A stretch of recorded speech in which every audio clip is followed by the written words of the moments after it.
My husband told his friends, "I doubt this joke of a marriage will survive another year. She's nowhere near my level." They laughed, proud of him. I smiled and said, "Why wait a year? Let's end it today." Then I walked out.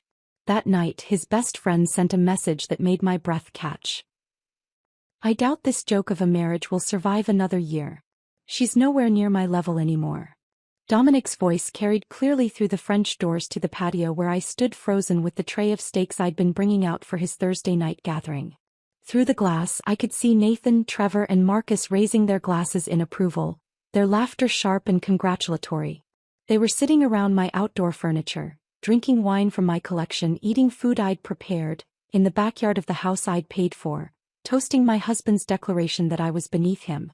Nathan actually stood up to pat Dominic on the back, saying something about how he deserved better. I set the tray down on the patio table with steady hands, though every cell in my body was screaming. They hadn't seen me yet.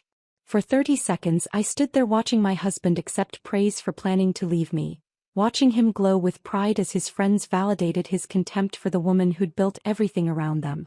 Before we go further, thank you for being here and diving into Ruby's journey. If you believe no one should be diminished for their success, hit subscribe. It's free and helps empower more voices like hers. Now let's continue. The steak sat on the tray, still sizzling from the grill, while I remained motionless behind the pillar. Through the glass doors, Trevor was refilling everyone's glasses with the Chateau Margaux I'd been saving for our anniversary next month. Marcus had his feet up on the ottoman I'd special ordered from Italy when we'd renovated the patio last spring. They looked so comfortable in the space I'd created, so at home in the success I'd built, while they celebrated my husband's decision to leave me. "How long have you been feeling this way?" Nathan asked, leaning forward with the kind of interest men show when they're about to hear gossip they can use later. "Months," Dominic replied, swirling his wine with the practiced motion of someone who'd learned about wine from YouTube videos rather than actual knowledge. "Ever since Ruby landed the Morrison Industries account. She acts like she single-handedly saved the company. The ego on her lately is unbearable." The Morrison Industries account. The one I'd pitched alone while Dominic was at a golf tournament in Palm Springs. The one that had taken 17 meetings, 3 redesigned proposals, and a complete restructuring of our service offerings to land.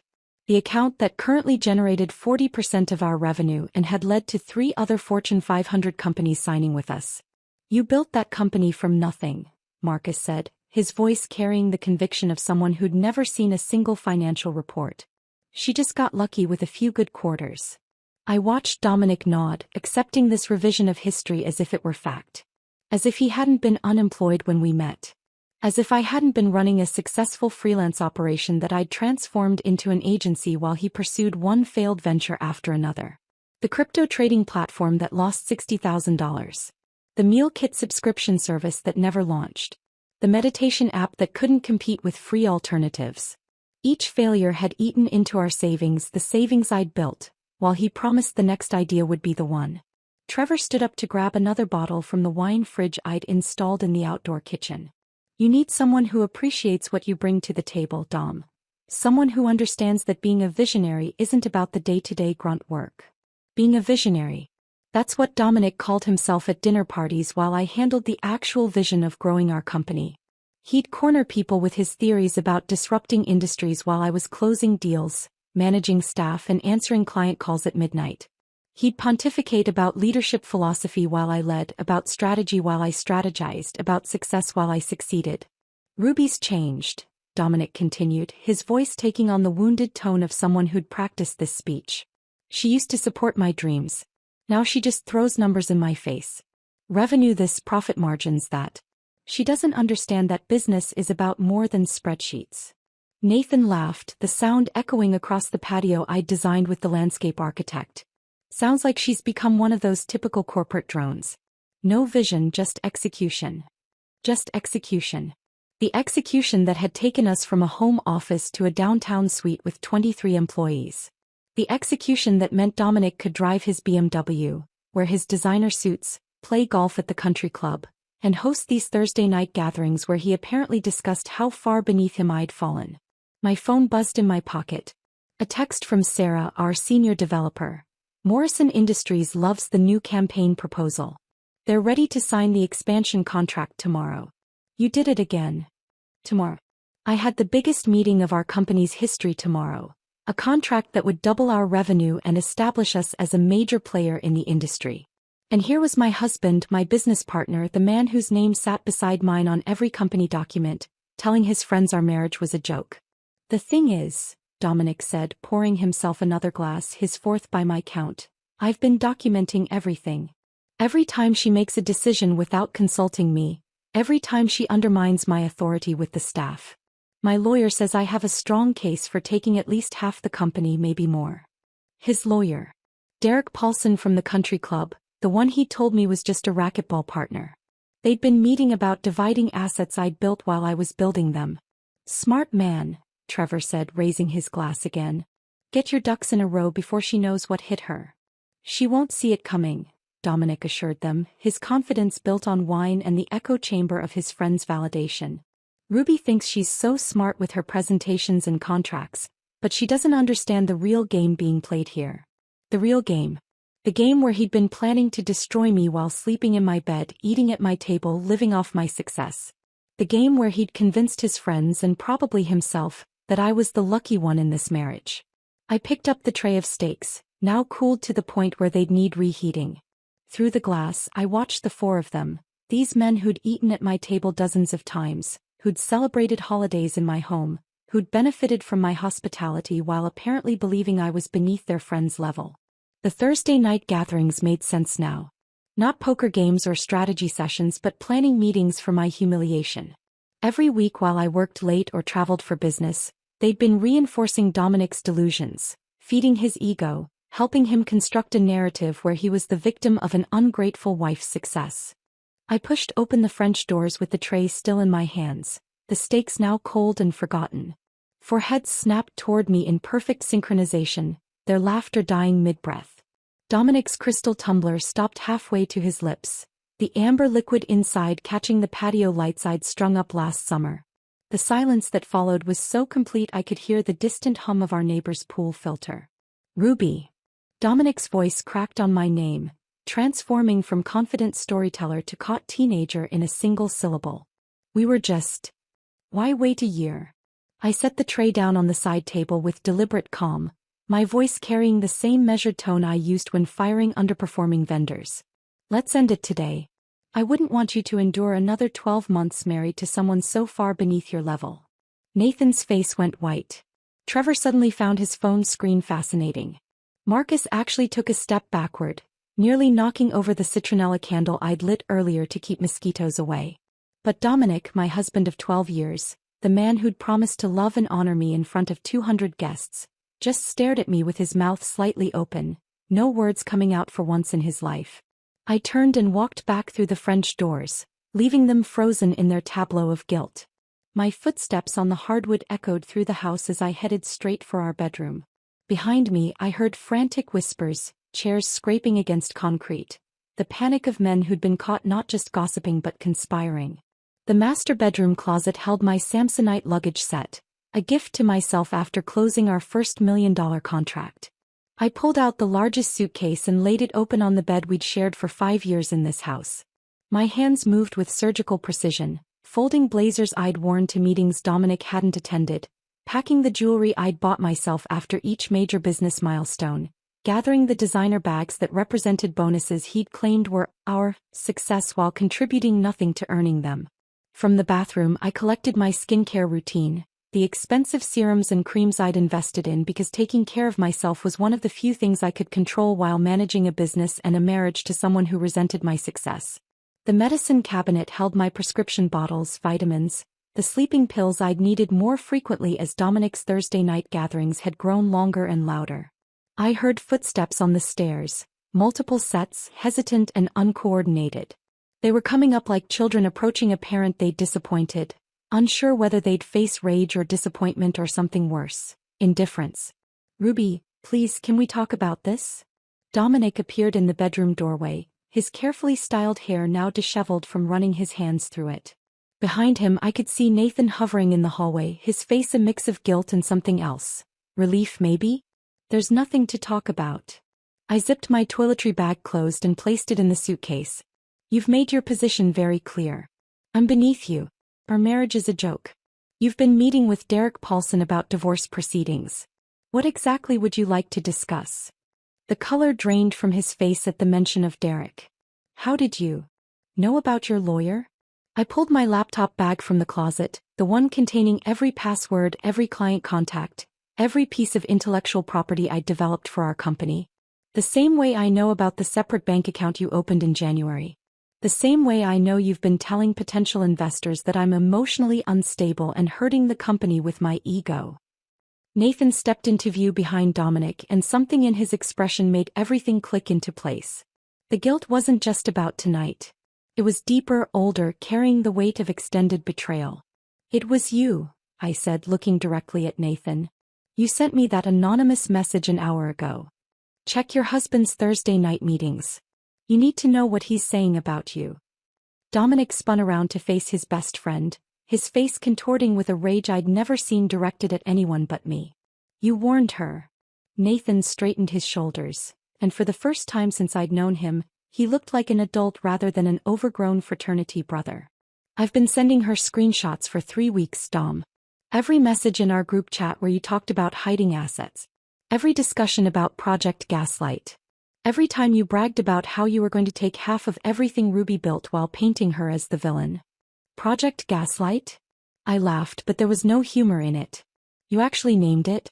Like it was some kind of military operation instead of just destroying your wife's reputation. Trevor and Marcus had crept up the stairs, drawn by the drama they'd helped create. They stood in the hallway like actors who'd forgotten their lines, their earlier bravado evaporated in the face of real consequences. The Thursday night gatherings, Nathan continued, his voice gaining strength, were never about poker. They were planning sessions. Dom would tell us his latest strategy for documenting your supposed instability. Taking photos of you working late to prove you were neglecting the marriage. Recording conversations out of context. Building a case that you were the problem while he was the long-suffering husband trying to hold everything together. I folded my last dress, the red one I'd worn to the company Christmas party where Dominic had given a speech about partnership and shared success while I knew he'd contributed nothing to our quarterly numbers. And you all just went along with it? We thought. Marcus started, then stopped, realizing there was no acceptable way to finish that sentence. You thought what? I faced them all, these men who'd eaten at my table, whose birthdays I'd remembered, whose wives I'd consoled through their own marital problems. That it was funny? That it was justified? That I deserved to be destroyed because I had the audacity to be successful? Silence filled the bedroom, heavy and suffocating. Dominic's hands clenched and unclenched at his sides, his jaw working as he searched for words that might salvage this situation. But we both knew there weren't any. You couldn't unsay what I'd heard. You couldn't undo 3 months of planning my destruction. You couldn't take back she's nowhere near my level, when the evidence of whose level was who stood all around us in the house I'd bought with the money I'd earned. I closed the bedroom door behind me with a soft click that felt louder than any slam could have been. My suitcase wheels whispered against the hallway carpet as I passed the gallery wall of our wedding photos, each frame a monument to promises that had apparently meant nothing to Dominic. Behind the door I could hear raised voices, Dominic turning his fury on Nathan, the very friend who'd finally grown a conscience after 3 months of complicity. The elevator in our building moved with excruciating slowness, giving me too much time to think about what I was leaving behind. Not just the house or the marriage, but the version of myself who'd believed love meant endless compromise, who'd minimized her own achievements to protect a fragile ego, who'd paid bills while pretending not to notice her husband was plotting her downfall with his Thursday night conspirators. The Marriott downtown blazed against the evening sky, its glass facade reflecting the city I'd conquered one client at a time while Dominic played pretend suit. I walked through the lobby with my shoulders straight, refusing to look like a woman fleeing her home. The desk clerk, a young woman with kind eyes and a professional smile, didn't ask questions when I requested an executive suite for a week, paying with the credit card Dominic didn't know existed. My emergency fund, built from bonuses I'd never mentioned because I'd learned years ago that financial independence was oxygen in a suffocating marriage. The suite on the 23rd floor overlooked the business district where tomorrow I'd still have to face the Morrison Industries executives, pretending my life hadn't just imploded. Floor-to-ceiling windows framed the city lights beginning to twinkle as evening settled over downtown. The space was sterile and perfect. No memories embedded in the furniture, no ghosts of better times haunting the corners, no trace of 18-year scotch or false laughter. My phone had been vibrating continuously since I'd left the house. Dominic's name appeared again and again on the screen, the messages progressing through predictable stages. First, the anger. You're being dramatic. Get back here now. Then the manipulation. You misunderstood everything. We need to talk. The false apology. I didn't mean it the way it sounded. And finally, the threats. You're destroying our company with this stunt. The investors will pull out if they hear about this. I set the phone on the marble bathroom counter and turned on the shower, letting the water heat until steam filled the room. Standing under the rainfall shower head, water cascading over me with a pressure our home shower had never achieved, I finally let myself feel the full weight of what had happened. 12 years. I'd spent 12 years building a life with someone who'd been documenting my destruction, gathering evidence for a war I didn't know we were fighting. The tears came then, mixing with the shower water, my sobs echoing off the marble walls where no one could hear them. I stayed under that water until it ran cold, until my skin was pruned and my eyes were swollen, until I'd cried out not just the betrayal but the humiliation of not seeing it sooner. All those Thursday nights when I'd prepared food for his gatherings. All those mornings when I'd kissed him goodbye before heading to meetings he claimed to support. All those presentations where he'd stood beside me taking credit for work he'd never done. I'd been performing in a play where everyone knew the ending except me. By the time I emerged from the bathroom wrapped in the hotel's plush robe, the sun had fully set. The city below looked different from this height. Smaller, manageable, like a problem that could be solved with the right strategy.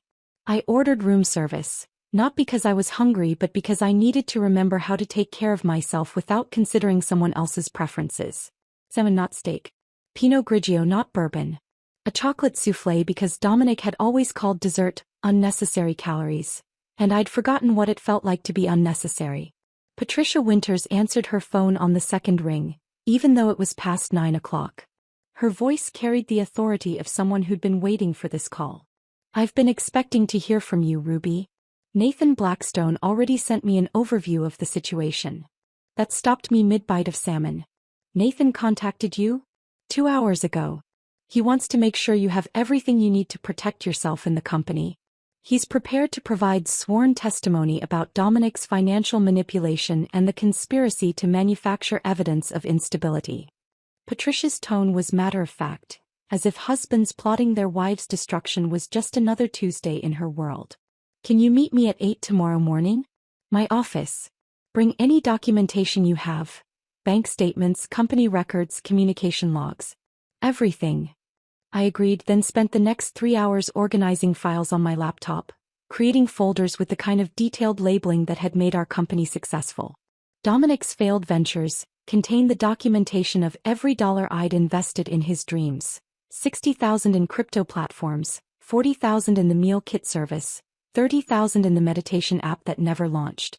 Company contributions held every contract I'd negotiated, every client I'd landed, every late night I'd worked while Dominic's office remained dark. Financial manipulation would soon hold whatever Nathan was about to deliver. At midnight, a knock at my door made me freeze. Through the peephole, I saw Nathan standing in the hallway, looking smaller than I'd ever seen him, holding 3 banker's boxes stacked in his arms.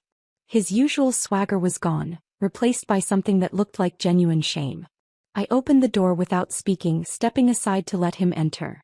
He set the boxes on the coffee table, then stood awkwardly in the center of the suite, his hands shoved in his pockets like a teenager caught shoplifting.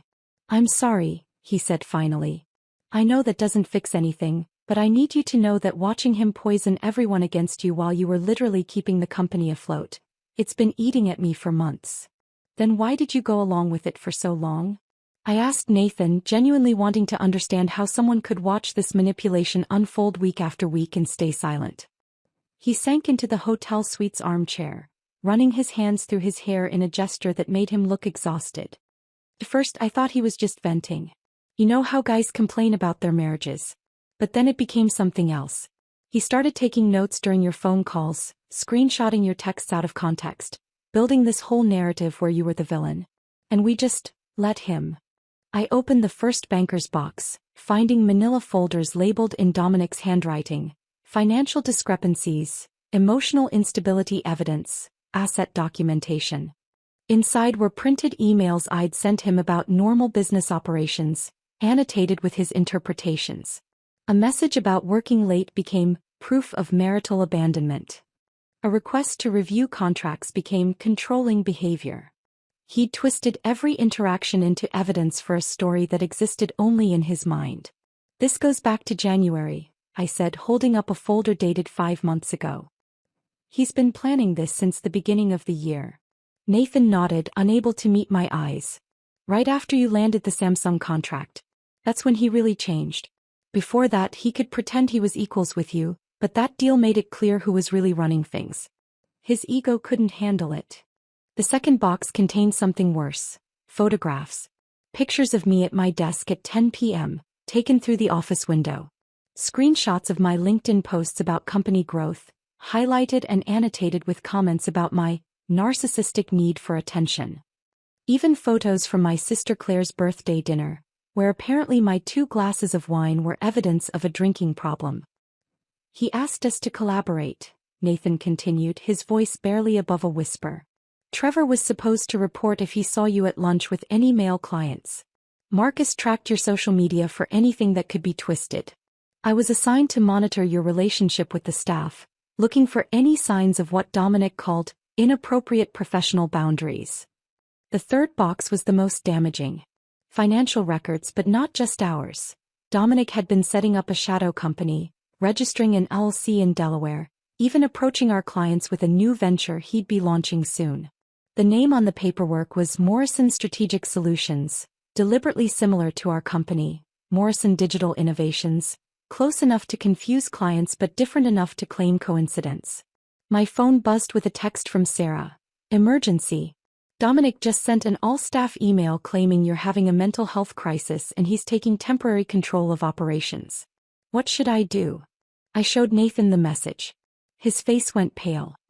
He's escalating faster than we thought. I called Patricia immediately, putting her on speaker. Dominic just sent a company-wide email claiming I'm having a mental health crisis. Forward it to me immediately, Patricia said, her voice sharp with focus. I'm filing an emergency injunction right now. This crosses into defamation and potential fraud. Nathan, are you there? Yes, he answered, straightening in his chair. I need you to send me everything you have about this supposed Project Gaslight, immediately. Every message, every meeting note, every shred of evidence. Ruby, do not respond to that email. Do not contact your staff directly yet. Let me handle this legally first. After Patricia hung up, Nathan and I worked in silence, organizing documents, creating digital copies, building the case that would protect not just my company but my reputation. At 2 a.m. he finally asked the question I'd been dreading. Do you hate me for not speaking up sooner? I considered lying, offering forgiveness I didn't feel yet. But I was done with polite dishonesty. I don't know what I feel about you, Nathan. You watched my husband plan my destruction for months. You participated in it. The fact that you grew a conscience eventually doesn't erase that. He nodded, accepting the judgment. For what it's worth, Sophie threatened to leave me if I didn't come forward. She said if I could watch this happen to you, she'd never be able to trust me not to do it to her someday. Smart woman, I said, meaning it. Sophie had seen what I'd missed. That someone who could participate in this level of deception was capable of anything. My phone rang at 3 a.m., a number I didn't recognize. Against my better judgment, I answered. Ruby, this is Trevor's wife, Linda. Her voice was shaky, like she'd been crying. I just found out what they've been doing. Trevor came home drunk from your house tonight, told me everything. I'm disgusted. I want you to know I have recordings. Recordings? Trevor would come home from those Thursday nights and brag about what they discussed. He thought it was funny watching Dominic plan this elaborate scheme. I started recording him after the 3rd week because something felt wrong. I have hours of him describing their plans, laughing about how you had no idea what was coming. Another ally emerging from an unexpected corner. Can you send them to my lawyer? Already uploaded them to a cloud drive. I'll send you the link. Ruby, I'm filing for divorce too. If Trevor could participate in something this cruel, What else is he capable of? What would he do to me if I ever out-earned him or made him feel small? After Linda hung up, I stood at the window watching the city sleep below. Somewhere out there, Dominic was probably pacing our house, realizing his carefully constructed plan was collapsing. His friends were turning on him. His lawyer would see the evidence and advise surrender. The staff he'd tried to manipulate would choose the person who'd actually built their careers. Nathan stood to leave at 4 a.m., gathering his coat with movements that seemed to hurt. At the door he turned back one more time. The ironical thing is, Dominic was never below your level, Ruby. You would have carried him forever if he'd just been grateful instead of resentful. You loved him enough to make him equal even when he wasn't. That's what he never understood. I closed the door behind Nathan and stood alone in my hotel suite, watching the sun begin to rise over the city. 4 hours of sleep would have to be enough. Today's investor meeting would determine not just the future of my company, but whether Dominic's carefully crafted narrative would collapse under the weight of evidence. I showered quickly, chose my sharpest black suit, the one I'd worn when closing the Samsung deal, and applied makeup to hide the exhaustion that threatened to show through. Patricia called as I was leaving the hotel. The emergency injunction went through. Dominic is legally barred from accessing company accounts or making any operational decisions without board approval. He'll receive notice this morning, probably right before the meeting. He's going to be furious. Let him be. Anger makes people sloppy. I've also sent the evidence package to each board member individually. They'll have had time to review it before you all gather. The office building stood against the morning sky like a monument to everything I'd built. I arrived at 6 a.m., using my key card to enter through the executive entrance. The building was nearly empty, just security and the overnight cleaning crew who nodded in recognition. They'd seen me here at all hours over the years, unlike Dominic, whose badge rarely registered activity before 10 a.m. Nathan was already in the conference room, arranging printed documents with methodical precision. He'd changed clothes but hadn't slept either, judging by the coffee cups already accumulating on the side table. We worked without speaking at first, creating stations of evidence around the room, financial records at one end, client testimonials at another, the Project Gaslight documentation prominently displayed where Dominic would have to face it. He'll try to spin this as a marital dispute that shouldn't affect business, Nathan said, adjusting the projection screen. That's his opening move. Make it personal, not professional. And when he does? That's when you show slide 17, his LLC filing for the competing company. Nothing says professional betrayal like trying to poach your own clients while still drawing a salary. Sarah arrived at 8 a.m. with her laptop and a grim expression. Half the staff is ready to testify if needed. The other half is updating their resumes in case this goes badly. It won't go badly, I said with more confidence than I felt. Not for them anyway. The board members began arriving at 9:30 a.m. Margaret Chin first, her expression unreadable as she nodded to me before taking her seat.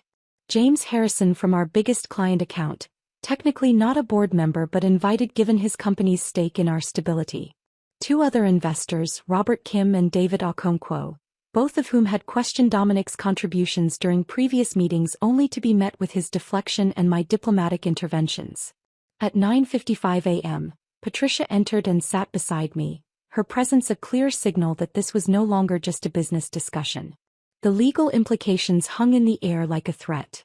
At exactly 10 a.m., Dominic walked in wearing the Tom Ford suit I'd bought him for our 10th anniversary, the one he'd worn to accept an industry award for work I'd done while he was in Cabo. His cologne preceded him, the same expensive scent he'd worn to every meeting where he'd taken credit for my achievements. He paused when he saw the room's configuration. Nathan beside me instead of with him, Patricia's presence, the board's serious expressions. His eyes found Nathan, and the look that passed between them could have frozen fire. Nathan didn't flinch, though I saw his jaw tighten. Dominic recovered quickly, his salesman's smile sliding into place as he took his seat. I appreciate everyone gathering on short notice, Dominic began, pulling out note cards he'd obviously prepared. I know there have been concerns about recent disruptions to our leadership structure. I want to assure you that despite my wife's current emotional state. I'll stop you right there, Margaret Chin interrupted, her voice cutting through his performance like a blade. We've reviewed the documentation provided by Mrs. Morrison's legal counsel. Your claims about her mental state appear to be not just unfounded but deliberately fabricated. Dominic's smile flickered. I understand Ruby has painted a certain picture. The picture was painted by your own messages, Mr. Morrison. David Okonkwo held up a printed screenshot. This group chat where you discuss Project Gaslight? Where you strategize about documenting false evidence of instability. These are your words, are they not? I clicked to the first slide of my presentation, displaying Dominic's message from 6 weeks ago. Keep documenting everything. We need to show a pattern of erratic behavior even if we have to create it. The room went silent. Dominic's face cycled through emotions. Shock that his private messages were exposed, anger at Nathan's betrayal, and finally, the desperate calculation of someone trying to salvage an unsalvageable situation. Those messages were taken out of context, he tried. Nathan clearly has his own agenda here. My agenda, Nathan spoke for the first time, his voice steady, is making sure the truth is known. For 3 months, I watched you plan to destroy the woman who built this company while you contributed nothing but obstruction and stolen credit. You were part of it. Dominic burst out, revealing more than he intended. You sat there every Thursday participating, encouraging. Yes, Nathan said simply. I did. And I was wrong. The difference is I'm trying to make it right. I advanced to the next slide. Financial records showing every major contract, color-coded by who had actually closed the deal. My column was solid blue. Dominic's was empty white space. Over the past 24 months, I began, my voice carrying the authority I'd earned through actual achievement. I've personally closed 17 major contracts totaling $32 million in revenue. During that same period, Mr. Morrison has closed 0 contracts while drawing a salary of $400,000 annually. James Harrison leaned forward. Ruby, we need to be clear about something. Harrison Tech has never considered Dominic a factor in our decision to work with your company. Every strategic discussion, every campaign adjustment, every innovation has come from you. We've tolerated his presence in meetings out of respect for you, but he's never contributed a single valuable insight. The blood drained from Dominic's face as he realized his largest client had just publicly dismissed his entire professional existence. Dominic's mouth opened and closed silently, searching for words that could counter James Harrison's dismissal. The conference room felt smaller suddenly, the walls closing in on a man who'd just discovered his professional reputation was a fiction only he believed. I clicked to the next slide, showing the registration documents for Morrison Strategic Solutions, his shadow company designed to steal our clients. This concludes my presentation, I said, my voice steady despite the adrenaline coursing through me. The board has all the evidence needed to make an informed decision about the company's future leadership structure. Derek Paulson, Dominic's own attorney, had been silent throughout the presentation, his expression growing increasingly grim with each revealed document. Now he leaned forward, addressing his client with the detached professionalism of someone cutting their losses. Dominic, we need to discuss your options privately, Derek said, already gathering his papers. The message was clear. The legal battle Dominic had been planning was over before it began. Margaret Chin stood, smoothing her skirt with deliberate precision. We'll reconvene tomorrow morning to formalize the transition. Mr. Morrison, I suggest you use the time to consider Patricia's buyout offer carefully. It's more generous than what a court might determine given this evidence. The meeting dissolved with the awkward shuffle of people fleeing an uncomfortable scene. Dominic remained seated, staring at the projection screen where his own words about Project Gaslight still glowed accusingly. Nathan paused at the door, looking back at his former friend with something between pity and relief, then left without speaking. That evening, alone in my hotel suite with Chinese takeout growing cold on the coffee table, my phone rang with an unfamiliar number. I almost didn't answer, exhausted from the emotional toll of the day's confrontation. Ruby? This is Linda Chin, Trevor's wife. Her voice carried the tremor of someone who'd been crying.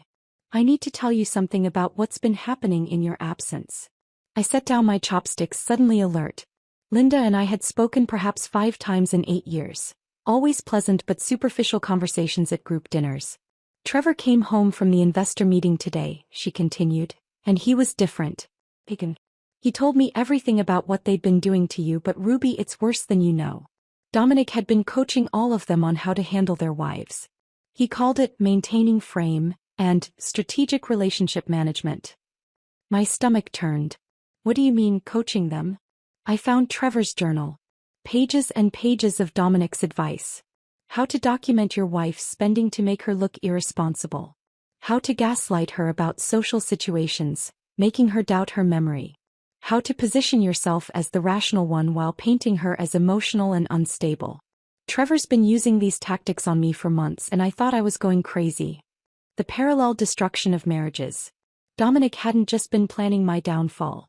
He'd been teaching his friends to destroy their own wives' confidence and credibility. A masterclass in manipulation disguised as Thursday night poker games.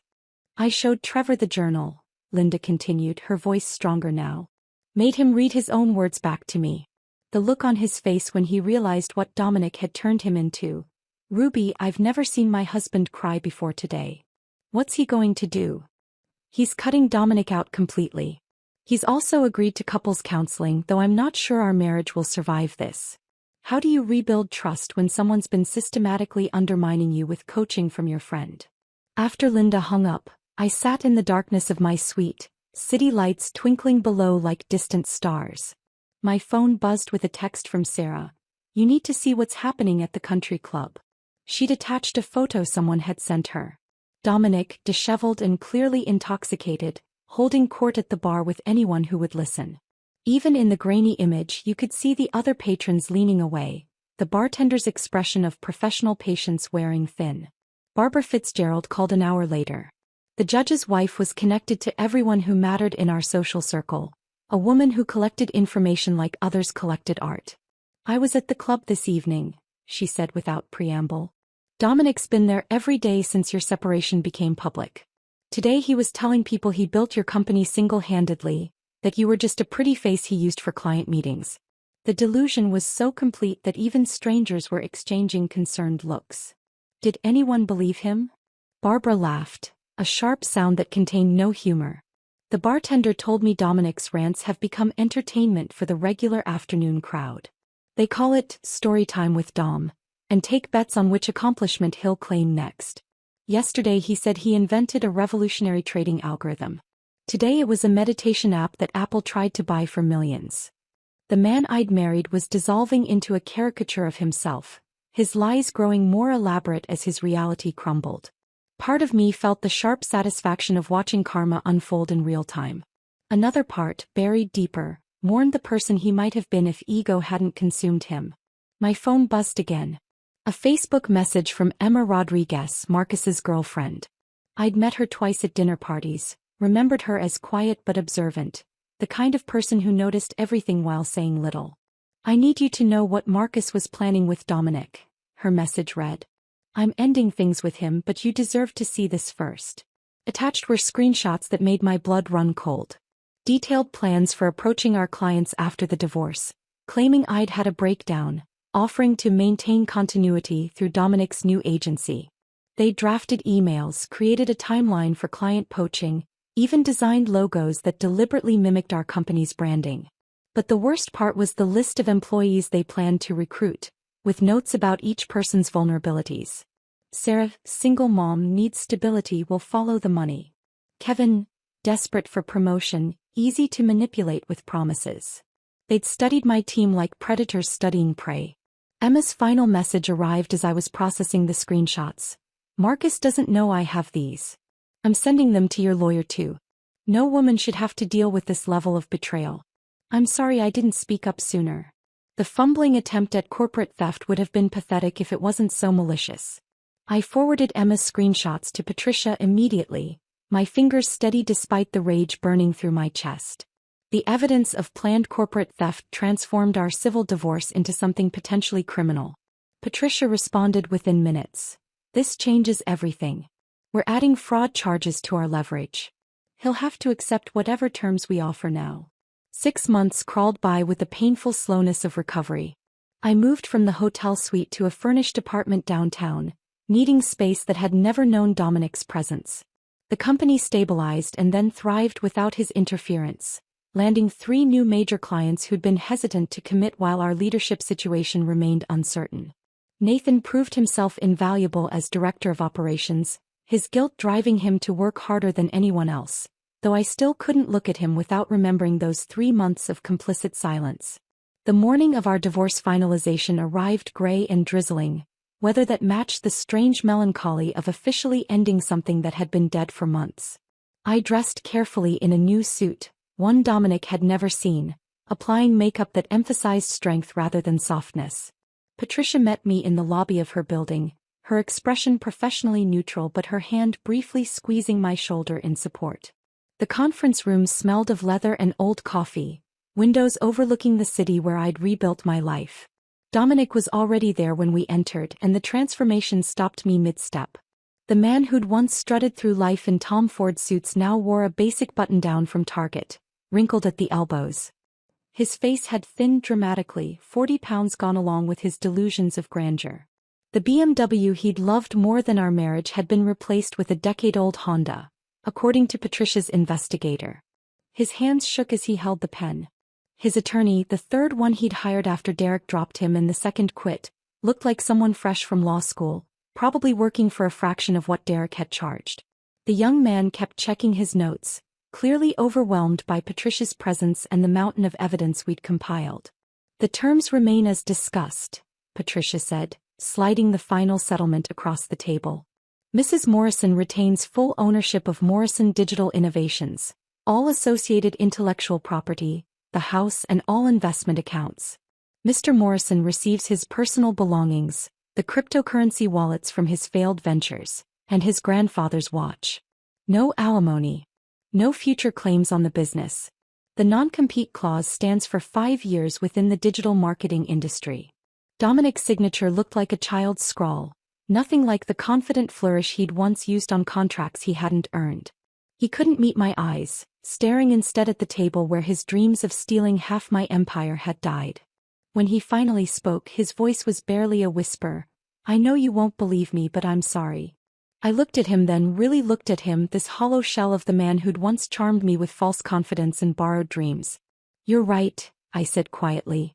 "I don't believe you."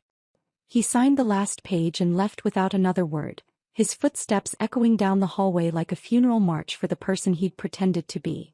2 weeks later, the Forbes journalist arrived at our offices with a photographer and an agenda to tell what she called the story of the year.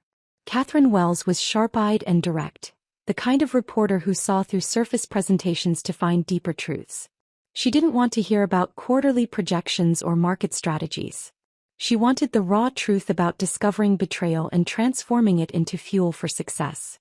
"Tell me about the night you found out," she said, her recorder placed between us on the conference table where Dominic had once claimed my achievements as his own. I told her everything.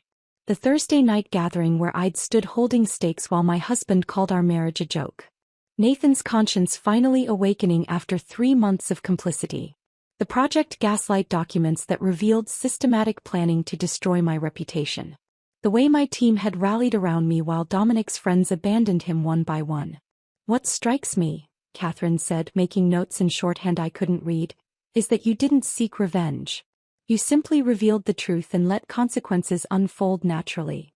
The best revenge is building something so successful that the person who tried to destroy you becomes irrelevant," I replied. Dominic thought I was beneath his level. Now he's working at a startup in Buffalo while I'm running a company valued at $12 million. The universe has its own sense of justice. Her article would run with the headline, "How Ruby Morrison Built a Digital Empire While Divorcing Dead Weight," and reached 2 million readers in its first week. My inbox flooded with messages from women sharing similar stories, thanking me for showing them what survival looked like when transformed into success. A month after the divorce finalized, a handwritten letter arrived at the office, forwarded from an address in Buffalo. Dominic's handwriting, shaky now where it had once been confident, filled 3 pages with what he probably thought was an apology. But even in his attempt at remorse, the delusion persisted. He wrote about our success, about how he'd helped build the company, about being a victim of circumstances, rather than the architect of his own destruction. He actually suggested that maybe once emotions had cooled we could discuss him consulting for the company. His expertise he claimed could still add value. I filed the letter in a folder marked evidence/closed, and locked it in the bottom drawer of my desk. Not because I needed it anymore, but as a reminder that some people could stand in the ruins of their own making and still believe they were the hero of the story. The company holiday party that year took place at Vincenzo's, the Italian restaurant where Dominic had once held court with clients he hadn't earned.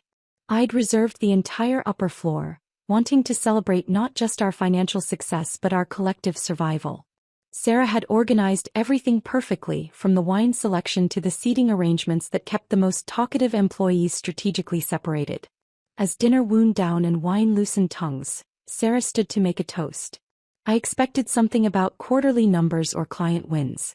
Instead, she raised her glass with tears in her eyes. "To survival," she said simply. "And to leaders who earn their titles instead of stealing them." The toast hung in the air as glasses clinked around the restaurant's upper floor. Then unexpectedly our CFO Margaret stood up, her voice wavering with emotion I'd never seen from her in 5 years of working together. "Since we're sharing," she began, gripping her wine glass like an anchor, "my ex-husband convinced me I was terrible with numbers.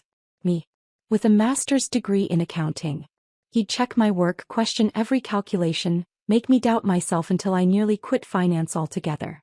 It took 2 years of therapy after our divorce to realize he was threatened by my salary being higher than his." Kevin, our lead developer, cleared his throat.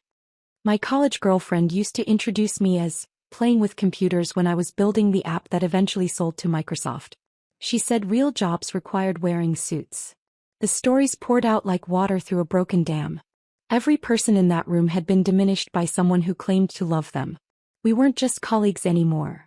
We were survivors of the same war fought on different battlefields. The evening transformed from a corporate celebration into something deeper.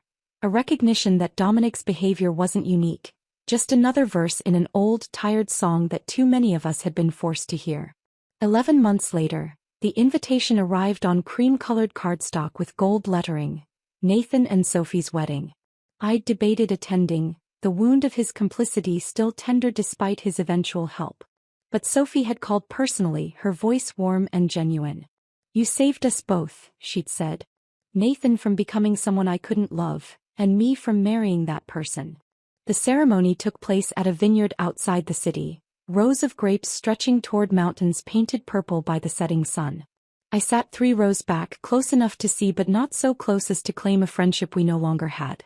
Nathan looked nervous in his navy suit, constantly adjusting his tie until Sophie appeared at the end of the aisle, radiant in simple ivory silk.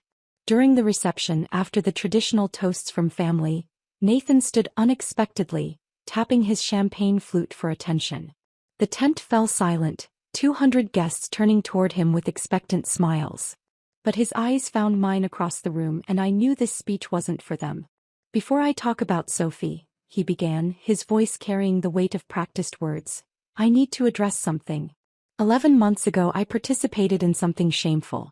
I watched a friend plan to destroy his wife's reputation and career, and I not only stayed silent, I helped. I took screenshots. I documented conversations. I enabled a man's delusions because it was easier than confronting the truth." The silence in the tent became absolute. Sophie stood beside him, her hand on his arm, her expression proud rather than embarrassed. "Ruby Morrison is here tonight," Nathan continued, and head swiveled to find me. "She built an empire while her husband planned her downfall. She showed grace when I finally found my conscience at the 11th hour. But the real hero of this story is my wife, Sophie, who told me that night that if I didn't warn Ruby immediately, she would leave me. She said, and I'll never forget this, 'If you can watch this happen to her, how do I know you won't do it to me someday?'" The applause started slowly, then built to something thunderous. Sophie kissed Nathan's cheek, whispered something that made him smile, and I raised my glass in acknowledgement of an apology I hadn't expected but somehow needed. Later, as the band played and couples swayed under string lights, Sophie found me at the bar. "He tortures himself about those 3 months," she said quietly. "Wakes up sometimes asking what would have happened if he'd spoken up sooner." "What happened happened," I replied, meaning it. "We all got where we needed to be." 3 weeks later, planning Mom's 70th birthday party became my focus. The country club's event coordinator, the same woman who'd handled Dominic's and my anniversary party 2 years ago, didn't mention the irony as we selected menus and flower arrangements. The grand ballroom would host 80 guests, 3 generations of Morrison women and the people who'd supported us through triumphs and disasters. The night of the party, Mom stood at the center of the room in elegant navy, surrounded by her sisters, my cousins, my teenage niece Lily who'd just won a coding competition. Looking at them, I saw our family's evolution. My grandmother's generation who'd been told to be grateful for any opportunity, my mother's generation who'd worked twice as hard for half the recognition, my generation fighting for equality while juggling tradition, and Lily's generation who simply expected fairness as their birthright. Mom pulled me aside near the dessert table, champagne making her more honest than usual. "I saw it, she said quietly. "How Dominic dismissed your achievements, took credit for your work. I should have said something. Why didn't you?" She looked across the room at my father, steady and supportive after 45 years. "My generation was taught that marriage was private, that interference caused more harm than help. I was wrong. Watching you rebuild, seeing you thrive, I should have spoken up when he first started diminishing you." "I might not have listened," I admitted. "Sometimes we need to discover truth ourselves." Tuesday afternoon, 3 weeks after Mom's party, I was selecting olive oil at Whole Foods when I saw him. Dominic stood in the pasta aisle, comparing prices on generic brands with the focus of someone counting every dollar. His suit from Target had seen better days, the hem of his pants slightly frayed. The wedding ring I'd placed on his finger 5 years ago was gone, leaving a pale indent on his tan line. He looked up, our eyes meeting across 15 feet of organic produce and broken promises. For a moment he started to move toward me, his mouth opening as if to speak. But something in my expression, not hatred, not anger, just complete indifference, stopped him mid-step. I looked through him as if he were transparent, then returned to examining olive oil labels. He abandoned his half-full cart in the aisle and walked quickly toward the exit, his shoulders hunched like someone fleeing a crime scene. I continued shopping, adding items for the dinner party I was hosting that weekend for potential investors in my second company, a venture Dominic would read about in business journals he could no longer afford. If Ruby's rise from betrayal to brilliance had you hooked till the last line, smash that like button right now. My favorite moment was when she looked through Dominic in that grocery aisle, pure quiet power. What was your favorite scene? Tell me in the comments below. And don't miss more stories of strength, justice, and sweet redemption. Subscribe and hit that notification bell so you never miss an upload. I went to a party with my husband. He left with another woman because she's rich. He tossed his car keys at me and laughed, "Find your own way home." The next morning his phone wouldn't stop ringing, his mistress was crying, and he stood frozen at the door, realizing something he never expected. For 15 years I told myself that marriage requires compromise. That not every slight deserves confrontation. That maintaining peace is more important than defending pride. I told myself these things while my husband gradually erased me from his professional life, introduced me as someone who does bookkeeping instead of someone who runs a successful consulting practice, and spent our children's college fund on hotel rooms with a woman whose family owned half of Connecticut. I am Catherine Brennan, 42 years old, and I am very good at lying to myself when the truth is too uncomfortable to face. Before we continue, I want to thank you for joining me in sharing these stories of dignity reclaimed and justice served. If you believe that betrayal deserves accountability, please consider subscribing. It helps us reach more people who need to hear this. Now let's see how this unfolds. My specialty is financial restructuring for small businesses on the brink of collapse. Companies hire me when their revenue statements do not match their bank balances, when money disappears into gaps they cannot explain, when they suspect someone is stealing but lack proof. I analyze their books with surgical precision, identifying exactly where funds are being diverted and why their financial structure no longer supports their operations. I am excellent at this work because I understand how people hide theft behind legitimate-looking transactions, how they exploit trust to create plausible deniability, how they convince themselves that what they are doing is not really wrong if nobody notices. The irony is almost funny. I can spot financial deception in a corporate ledger within hours, but I missed it in my own marriage for 18 months. My husband Edward sells luxury cars to wealthy clients who view $70,000 vehicles as reasonable purchases. He is charming in that practiced way that makes people believe they are special, that their connection with him is unique, that he genuinely cares about their satisfaction rather than his commission. He has been using these same skills on me for years. And I let him because the alternative was admitting that the life I built was constructed on foundations that were never as solid as I believed. Thursday evening, he walked into my office and told me I needed to attend his dealership's anniversary gala on Saturday. After 3 years of excluding me from his professional world, this sudden requirement should have triggered every alarm system in my body. It did trigger them.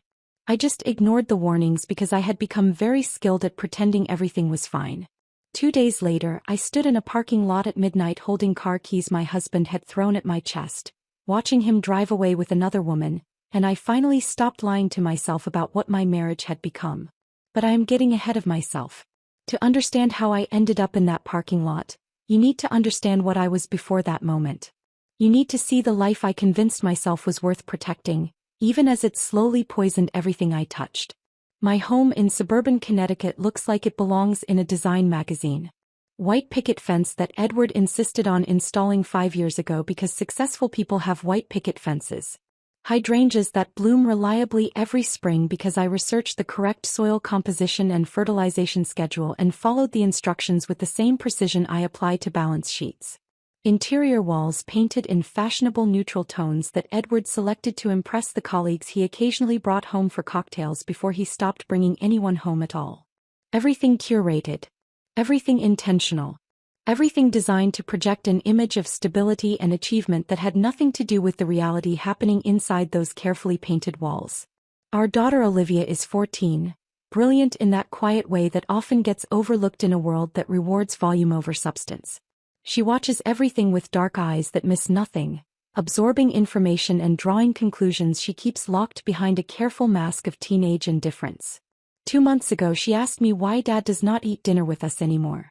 I gave her the standard explanation about his demanding work schedule, about important clients who required evening attention, about how successful people sometimes have to sacrifice family time for professional obligations. She looked at me with an expression that was far too knowing for a 14-year-old and said nothing, which somehow felt worse than if she had challenged my lies directly. Her silence was judgment. Her silence was understanding that I was protecting a fiction neither of us believed anymore. Our son James is 11, still open and affectionate in ways that boys his age are beginning to outgrow under social pressure to appear tough and unbothered. He hugs me when he comes home from school and tells me about his day with enthusiastic detail about lunch trades and playground politics and the chapter book his teacher is reading aloud during quiet time. 3 weeks ago he asked why Mom and Dad do not laugh together like his friend Mason's parents do. I told him that adults just get quieter as they get older, that it is normal and nothing to worry about, that love changes shape over time but remains steady underneath the surface changes. The words tasted like poison in my mouth even as I spoke them. My parents have been married 47 years and still hold hands when they walk through the grocery store. They still finish each other's sentences and share private jokes and look at each other like they are seeing something precious that nobody else can fully appreciate. I know what a real partnership looks like. I know what enduring affection feels like when it is genuine rather than performed. And I know with absolute certainty that what Edward and I have is not that and has not been that for longer than I want to calculate. But admitting that truth meant acknowledging that I had wasted 15 years building something that was already crumbling beneath me. It meant accepting that I had been so focused on maintaining the appearance of success that I had ignored the structural failures threatening to collapse everything. It meant facing the reality that I had become exactly like the failing businesses I consult for, the ones that keep operating long past the point when any reasonable analysis would recommend closure, the ones that cling to past success while ignoring present disaster. The shift in Edward's behavior happened so gradually that I could convince myself I was imagining the changes. 3 years ago he stopped inviting me to dealership events. He claimed I made his colleagues uncomfortable with my direct questions about sales practices and commission structures, that the luxury automotive world required a social fluency I simply did not possess, that my tendency toward blunt communication clashed with the subtle dance of high-end sales. I accepted this explanation because it aligned with how I saw myself. I am more comfortable with spreadsheets than cocktail parties. I am more at home analyzing financial statements than navigating small talk about golf handicaps and vacation homes in the Hamptons. I do not enjoy the performance of wealth and status that seems to dominate Edward's professional world. But acceptance of his explanation became acceptance of my exclusion, and exclusion became invisibility. Edward began staying late at work multiple nights each week, always with plausible explanations about difficult clients or important deals that required extra attention. He started dressing better, wearing cologne I had not purchased for him, checking his phone with increasing frequency and decreasing transparency. When I asked about his day, his answers became vague and dismissive, as though the details of his life were too complicated or too important for me to understand. Our conversations shrank to logistics about children's schedules and household maintenance, the kind of functional exchanges between roommates rather than partners who once stayed up past midnight talking about dreams and fears and the future we would build together. I noticed all of this. I documented it mentally the same way I document financial irregularities in client accounts. I saw the pattern emerging. But I chose to interpret it as natural marital evolution rather than systematic erasure, because the alternative was too frightening to contemplate. Edward Brennan works at Meridian Luxury Imports, a dealership that caters to Connecticut's wealthiest residents. He sells vehicles that cost more than most families earn in a year. He wears custom suits that probably cost more than the used sedan I drive to client meetings. He maintains relationships with country club members whose names appear in business journals and society pages. He speaks fluently in the language of aspiration and exclusivity, convincing clients that the right automobile will elevate not just their transportation but their entire social standing. I used to find this skill impressive. Now I recognize it as practiced manipulation applied to everyone he encounters, including his own wife. He has been selling me a version of our marriage the same way he sells luxury vehicles, emphasizing the features I want to believe in while carefully concealing the defects that would make me question the value of what I am getting. And I bought it. For 15 years I bought every word. Thursday evening, Edward walked into my home office where I was finishing a financial analysis for a client in Stamford. He still wore his work clothes, the charcoal suit that made him look like he belonged in boardrooms rather than showrooms, the Italian leather shoes he insisted were business necessities rather than vanity purchases. He stood in the doorway with that carefully neutral expression he uses when he wants something but does not want to reveal how much it matters to him. "You need to come to the dealership anniversary gala this Saturday," he said. Not an invitation. Not a request. A requirement delivered as established fact. I looked up from the spreadsheet on my computer screen. Something in his tone made my stomach tighten with instinctive warning. "Why?" I asked, trying to keep my voice casual even though my pulse had started racing with alarm I could not quite justify. "Why now after 3 years? The managing director's wife will be there," he said, as though this explained everything. "It looks better if we attend as couples. You understand?" I did not understand. But I nodded anyway because that is what I had learned to do over 15 years of marriage.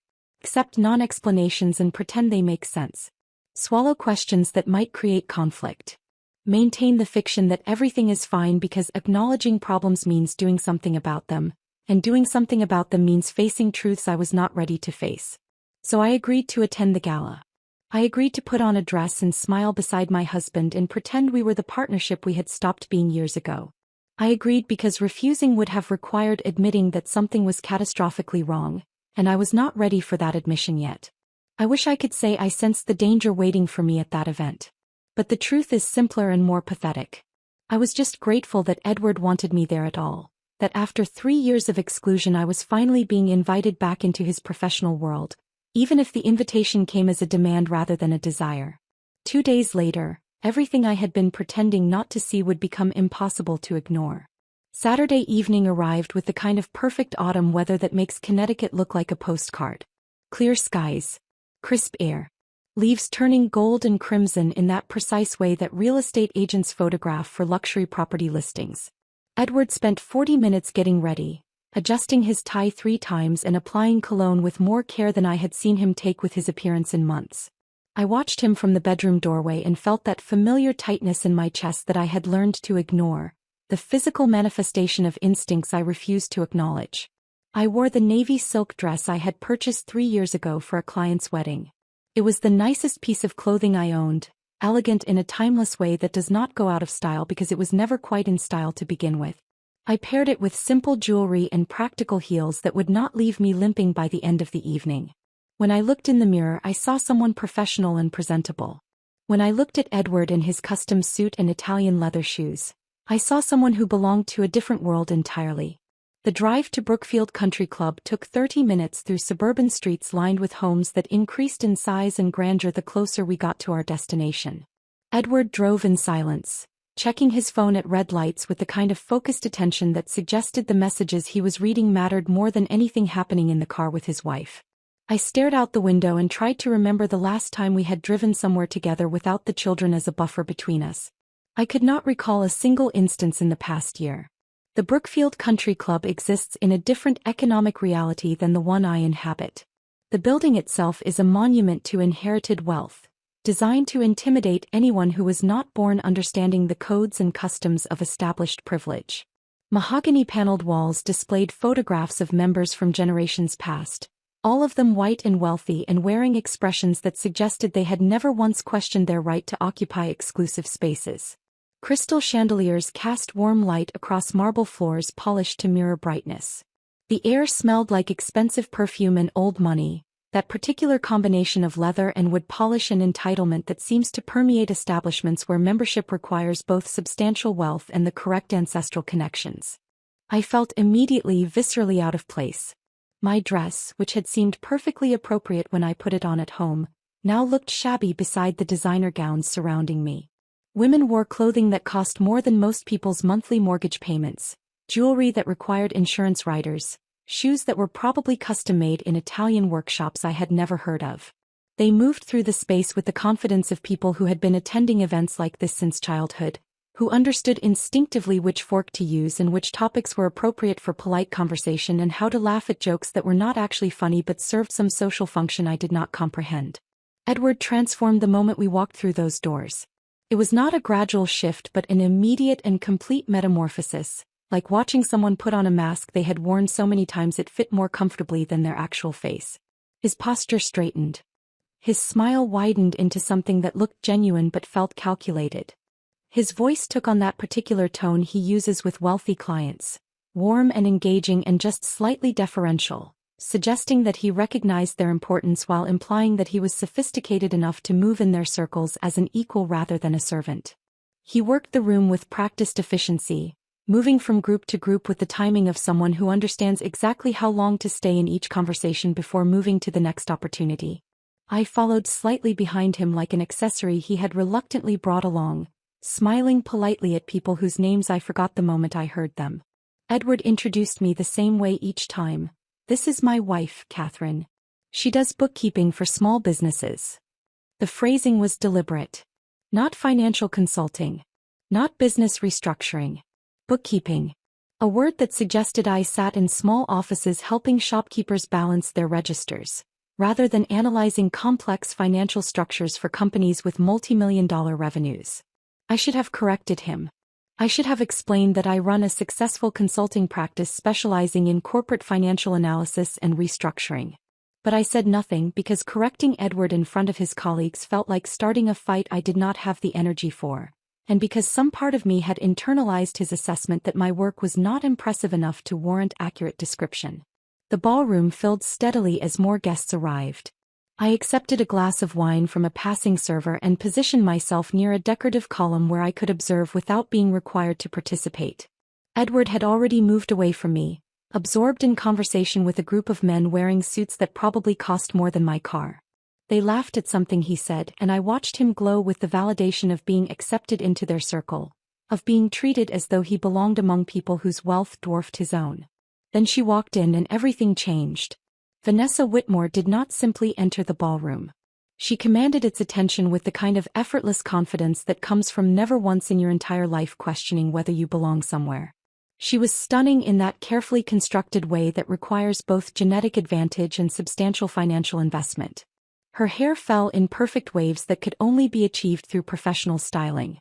Her dress was clearly custom designed rather than purchased from any rack, fitting her body with the precision that only bespoke tailoring can achieve. Her jewelry sparkled with genuine stones that caught the chandelier light and threw it back in calculated brilliance. But what struck me most was not her appearance. It was the immediate transformation in Edward when he spotted her. His entire face changed. The professional mask he had been wearing since we arrived fell away, replaced by something raw and unguarded.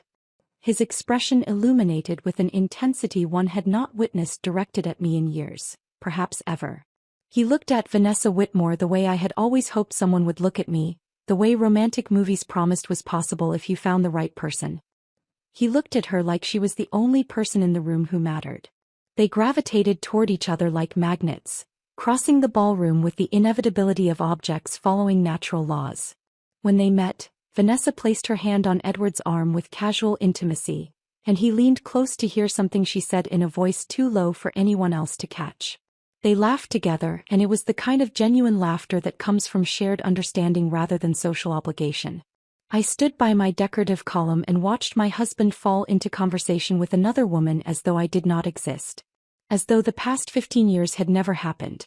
As though our 2 children and our mortgage and our shared history were irrelevant details that could be dismissed when something more interesting appeared. Edward eventually remembered I existed and brought Vanessa over for introductions. "This is Catherine," he said, gesturing toward me with the same enthusiasm he might use when pointing out a piece of furniture. "Not my wife Catherine. Not Catherine Brennan, who runs a successful consulting practice. Just Catherine, as though I were a distant acquaintance rather than the woman he had been married to for 15 years. "Lovely to meet you," Vanessa said with a smile that did not reach her eyes. Her hand was still on Edward's arm, and I noticed she wore a bracelet that probably cost more than everything I owned combined.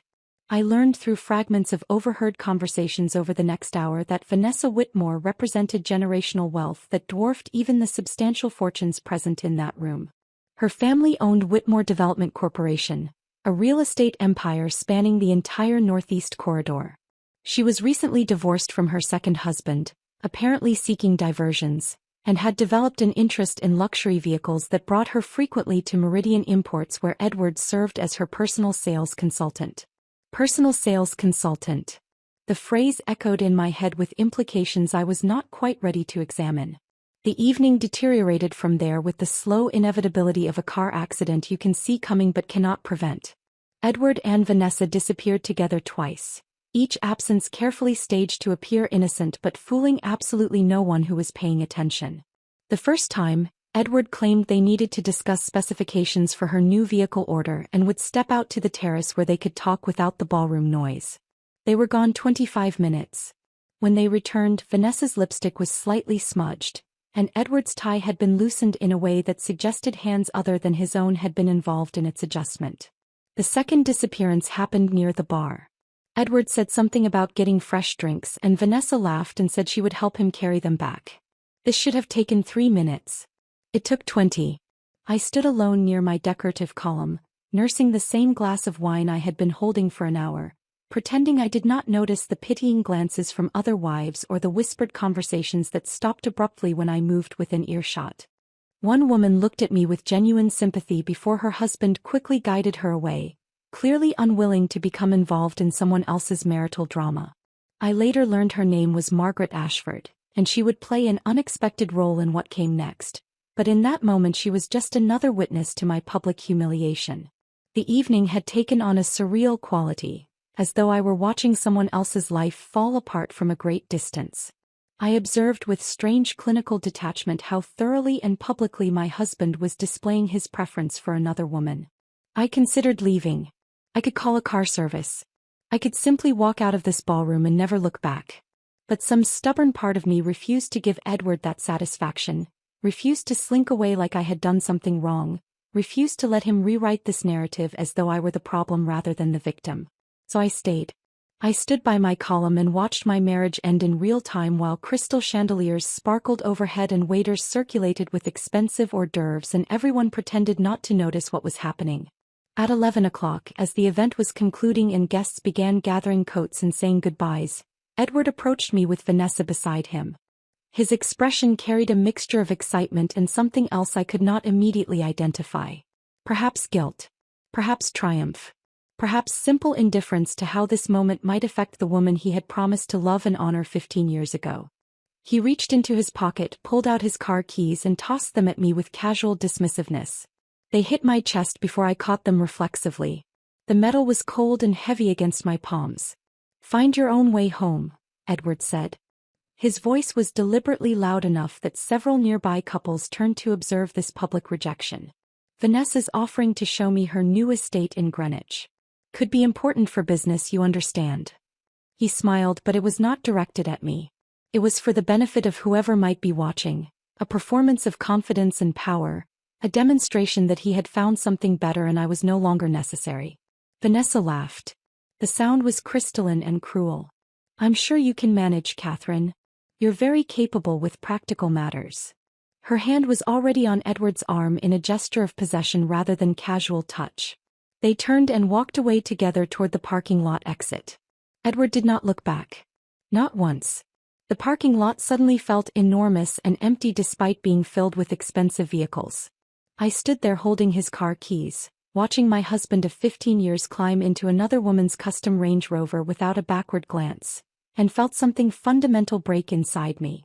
Not loudly or dramatically, but quietly, like ice cracking on a frozen lake. Invisible until you are already falling through. I drove Edward's car home through empty suburban streets at midnight, my hands shaking on the steering wheel. The dashboard lights cast harsh shadows across my face in the rearview mirror, and I barely recognized the woman staring back at me. She looked harder, older, more dangerous than the person who had gotten dressed for a party just hours earlier. The rage was there, hot and immediate, burning in my chest like I had swallowed something caustic. But underneath it, something colder was already forming. Something analytical and precise. The part of my brain that solves problems was beginning to wake up, sorting through what had just happened and cataloging it like evidence in a case file. Because that is what this had become. Case. My marriage was no longer a relationship to be saved but a fraud to be investigated and documented. The house was completely dark when I pulled into the driveway.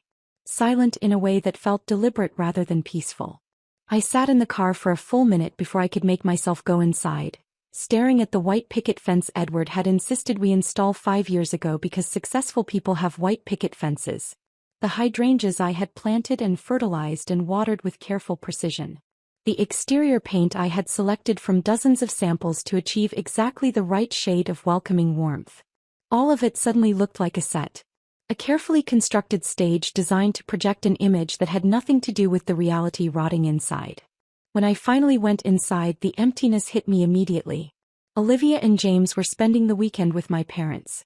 I had arranged this myself 2 weeks ago, thinking it would be nice for the children to have special time with their grandparents while Edward and I attended his work event. Now the timing felt suspiciously convenient. Edward had known the children would be absent tonight. He had known when he made his plans with Vanessa that our daughter and son would not be home to witness my return alone and humiliated. The calculation of it sent fresh waves of rage through my body. This was not some spontaneous mistake, some moment of weakness he could later claim to regret. This was deliberate, methodical, a performance staged for maximum impact with minimum consequence to his comfort. Edward had planned this. He had orchestrated my public humiliation with the same attention to detail he applied to closing high-commission sales. And that realization changed something fundamental in how I understood the man I had been married to for 15 years. I went to my home office and turned on every light. I made coffee strong enough to strip paint. And then I did what I do best. I started investigating. Edward and I maintained joint accounts for household expenses.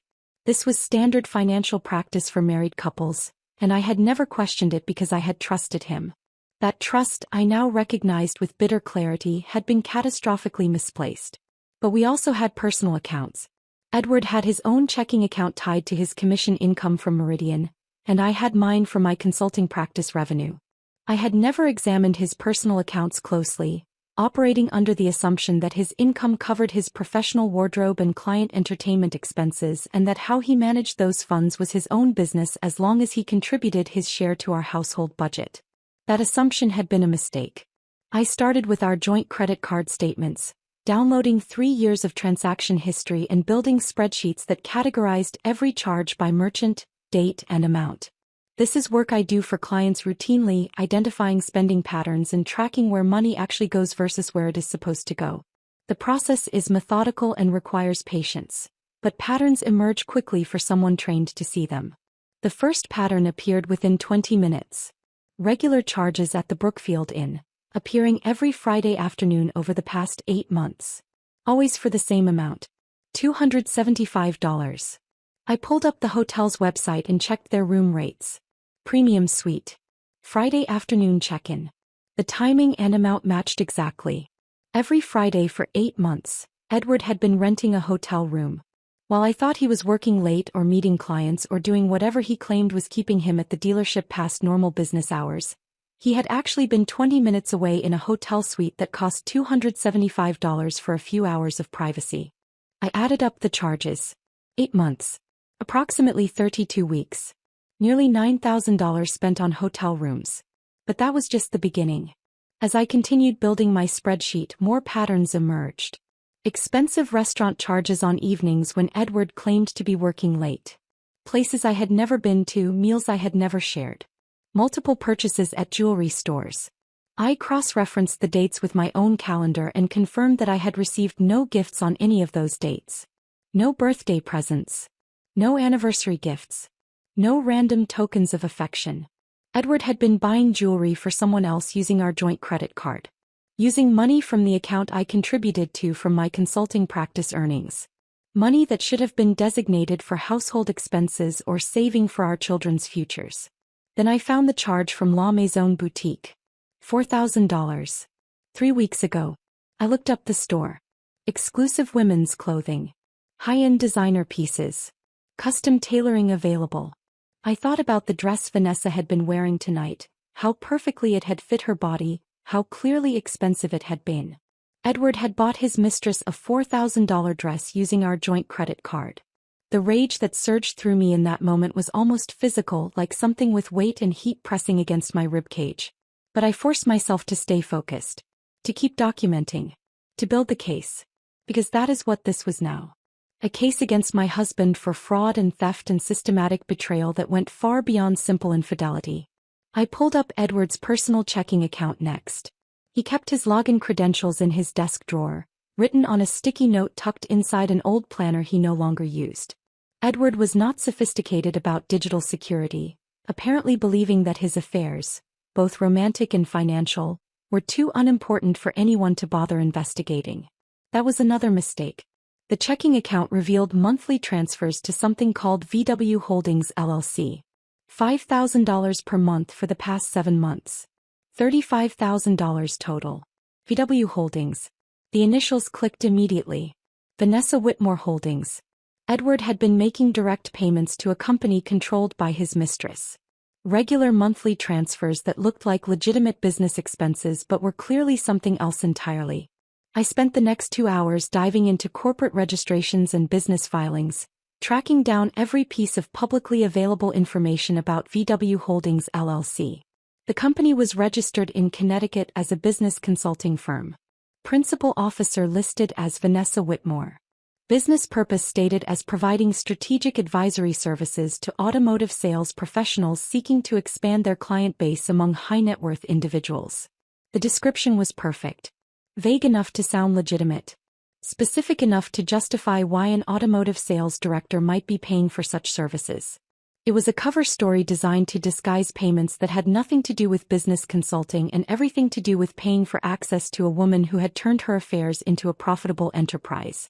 Vanessa had monetized her relationship with Edward. She had set up a shell company specifically designed to collect payments from him while providing the appearance of legitimate business transactions. And Edward had been sufficiently besotted, or perhaps sufficiently desperate to maintain access to her wealth and social connections, that he had willingly bankrupted our household finances to fund this arrangement. The professional quality of the con was almost impressive. If it had not been destroying my family, I might have admired the sophistication of it. But I was not finished investigating. I pulled our savings account statements next, and what I found made my hands start shaking again. The account I had been steadily contributing to for the past 8 years, carefully building a financial cushion for emergencies and our children's future education, had been systematically drained. Edward had been making withdrawals. Large ones. $5,000 here. $7,000 there. $10,000 in a single transaction just last month. I cross-referenced the withdrawal dates with the transfers to VW Holdings.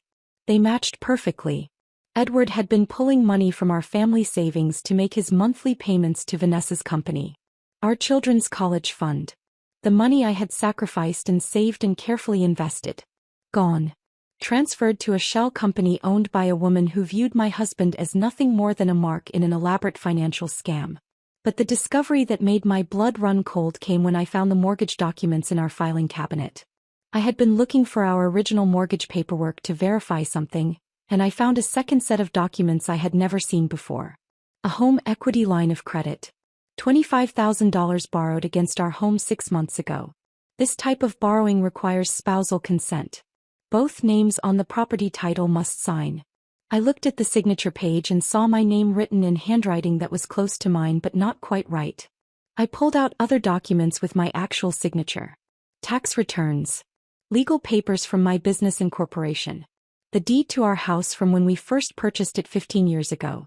I laid them side by side and compared. The forgery was obvious once I knew to look for it. The signature on the mortgage documents was slightly too large. The loop on the capital C was wrong.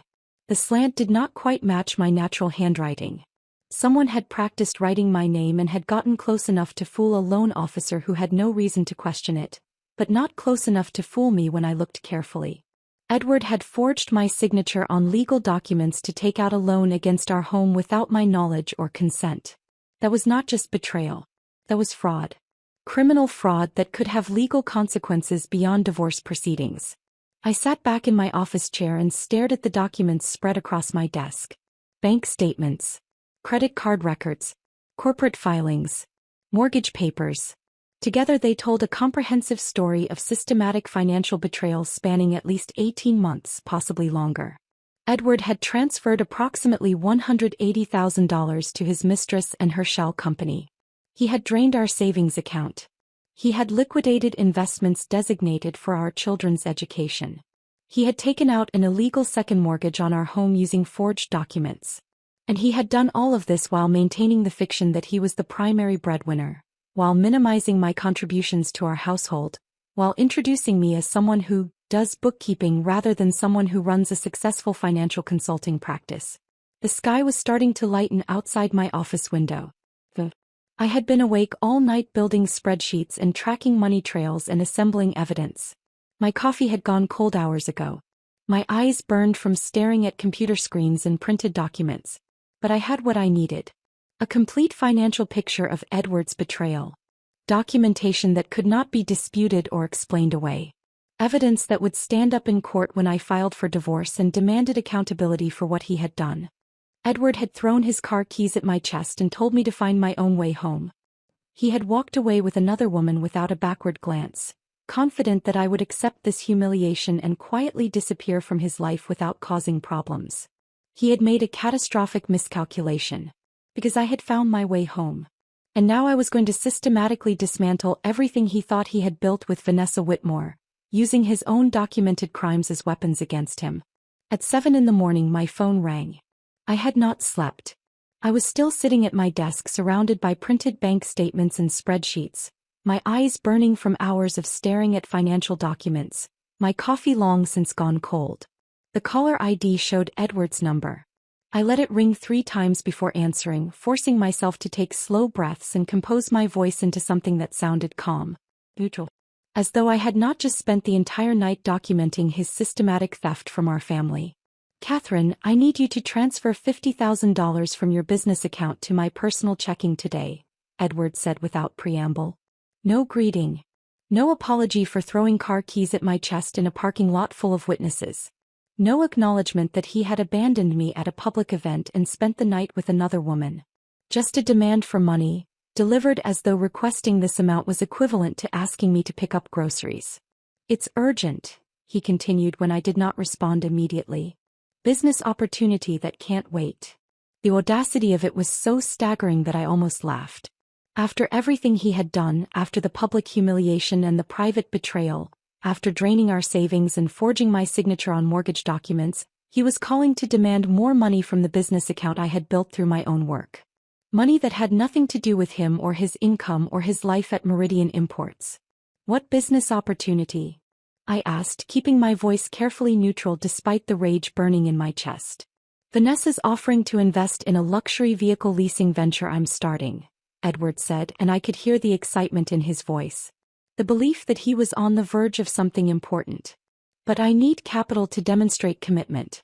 She's putting in 500,000. I need to match 10% to secure the partnership. He was scamming him. Still scamming him even now after he had already given her nearly $200,000. Vanessa had no intention of investing anything. This was the final extraction, the last withdrawal before she disappeared entirely and moved on to her next target. The realization crystallized with perfect clarity. Edward was not just a cheating husband. He was a mark in a sophisticated con operation, too blinded by infatuation and desperation to recognize that he was being played. I'll need to review the business plan and partnership documents before transferring that amount, I said, maintaining my professional tone. Send them to me and I'll make my decision. There's no time for your analysis, Catherine, Edward said, and I could hear irritation creeping into his voice. This is opportunity knocking. Either you're with me or you're in my way. I see, I said quietly. I'll make my decision soon. I hung up before he could respond and immediately pulled up the contact information for David Martinez. David was an attorney who specialized in marital fraud and asset protection. He had been a client of mine 2 years earlier when his small practice faced financial difficulties that threatened to destroy everything he had built. I had analyzed his books, identified where money was being wasted, restructured his billing practices, and helped him implement systems that turned his struggling firm into a profitable operation. He had told me at the time that if I ever needed legal help he would return the favor. I called his cell phone at 7:15 in the morning. He answered on the third ring, his voice still rough with sleep. David Martinez. David, this is Catherine Brennan. I need help. My husband has been systematically stealing from our family to fund an affair, and I need someone who specializes in marital fraud. There was a brief pause and then his voice sharpened with focus. Tell me everything. I spent 20 minutes walking him through what I had discovered. The hotel charges. The jewelry purchases. The transfers to VW Holdings. The drained savings account. The forged mortgage documents. David listened without interrupting and I could hear him typing notes as I spoke. Catherine, he said when I finished, your husband just handed you a nuclear weapon. Let me make some calls. He hung up, and I sat back in my chair feeling something that might have been hope beginning to compete with the rage that had been fueling me through the long night. David called back 3 hours later. I've got someone you need to meet. Andrea Thornhill. She's a forensic accountant, the best in Connecticut for uncovering hidden assets and financial fraud. She's agreed to look at your case as a favor to me. Can you meet at your house in an hour? Andrea Thornhill arrived at noon carrying a leather briefcase and an iPad. She was in her early 40s, professionally dressed, with sharp eyes that immediately began cataloging details about my home and my demeanor. David had come with her, and they sat together at my kitchen table while I laid out all the documentation I had assembled. Andrea worked in silence for nearly an hour, occasionally making notes or asking clarifying questions about specific transactions. David watched her with the expression of someone who has seen this process before and knows to wait patiently for the expert analysis. Finally, Andrea looked up from the documents spread across my table. Her expression had shifted from professional interest to something approaching genuine outrage. This is one of the most comprehensive patterns of marital financial fraud I've encountered in 15 years of practice, she said. Your husband has systematically depleted marital assets, committed forgery to obtain illegal loans, and transferred substantial sums to what appears to be a shell company. Any one of these actions would be sufficient grounds for favorable divorce terms. Together, they represent potential criminal fraud. She paused, tapping one finger against a printout of the VW Holdings corporate registration. But there's something else here, Andrea continued. These payments to VW Holdings. The amounts, the regularity, the business consulting cover story. I've seen this exact pattern before. Twice, actually, in cases I worked over the past 2 years. Different victims but the same company name. The same principal officer listed. Vanessa Whitmore, I said. Yes. I think your husband's mistress is running a serial con operation targeting married men with disposable income. And if that's true, there will be other victims. Other men making payments to the same shell company under the same false pretenses. Andrea opened her iPad and began searching through databases I did not have access to, her fingers moving quickly across the screen. David and I watched in silence as she worked. Here, Andrea said after several minutes. VW Holdings LLC has received payments from multiple sources over the past 2 years. I can see at least 3 other individuals making regular transfers. All of them connected to Meridian Luxury Imports based on the account information I can access. She looked up at me with an expression that was part sympathy and part professional excitement at uncovering a complex fraud scheme. Your husband is not special to Vanessa Whitmore. He's one of several marks she's been running this scam on simultaneously. She targets middle-aged men in high-commission sales roles. Men with access to significant income but without the generational wealth she possesses. Men who are susceptible to flattery from someone they perceive as unattainable. She initiates affairs, gradually introduces investment opportunities that require capital contributions, and extracts maximum value before disappearing. Andrea turned her iPad so I could see the screen showing corporate tax filings for VW Holdings. But here's the critical mistake she made. VW Holdings has been generating substantial revenue without filing appropriate tax returns. She's not declaring these payments as income. That's tax evasion, and the amounts involved are significant enough to trigger serious IRS penalties. She pulled up a calculator and started running numbers. Based on what I can see, Vanessa Whitmore owes approximately $250,000 in back taxes on unreported income, not including penalties and interest that will likely double that amount. And the evidence is thoroughly documented in bank records and corporate filings. David leaned forward. Can we use this? Absolutely, Andrea said. We file for divorce with comprehensive financial exhibits.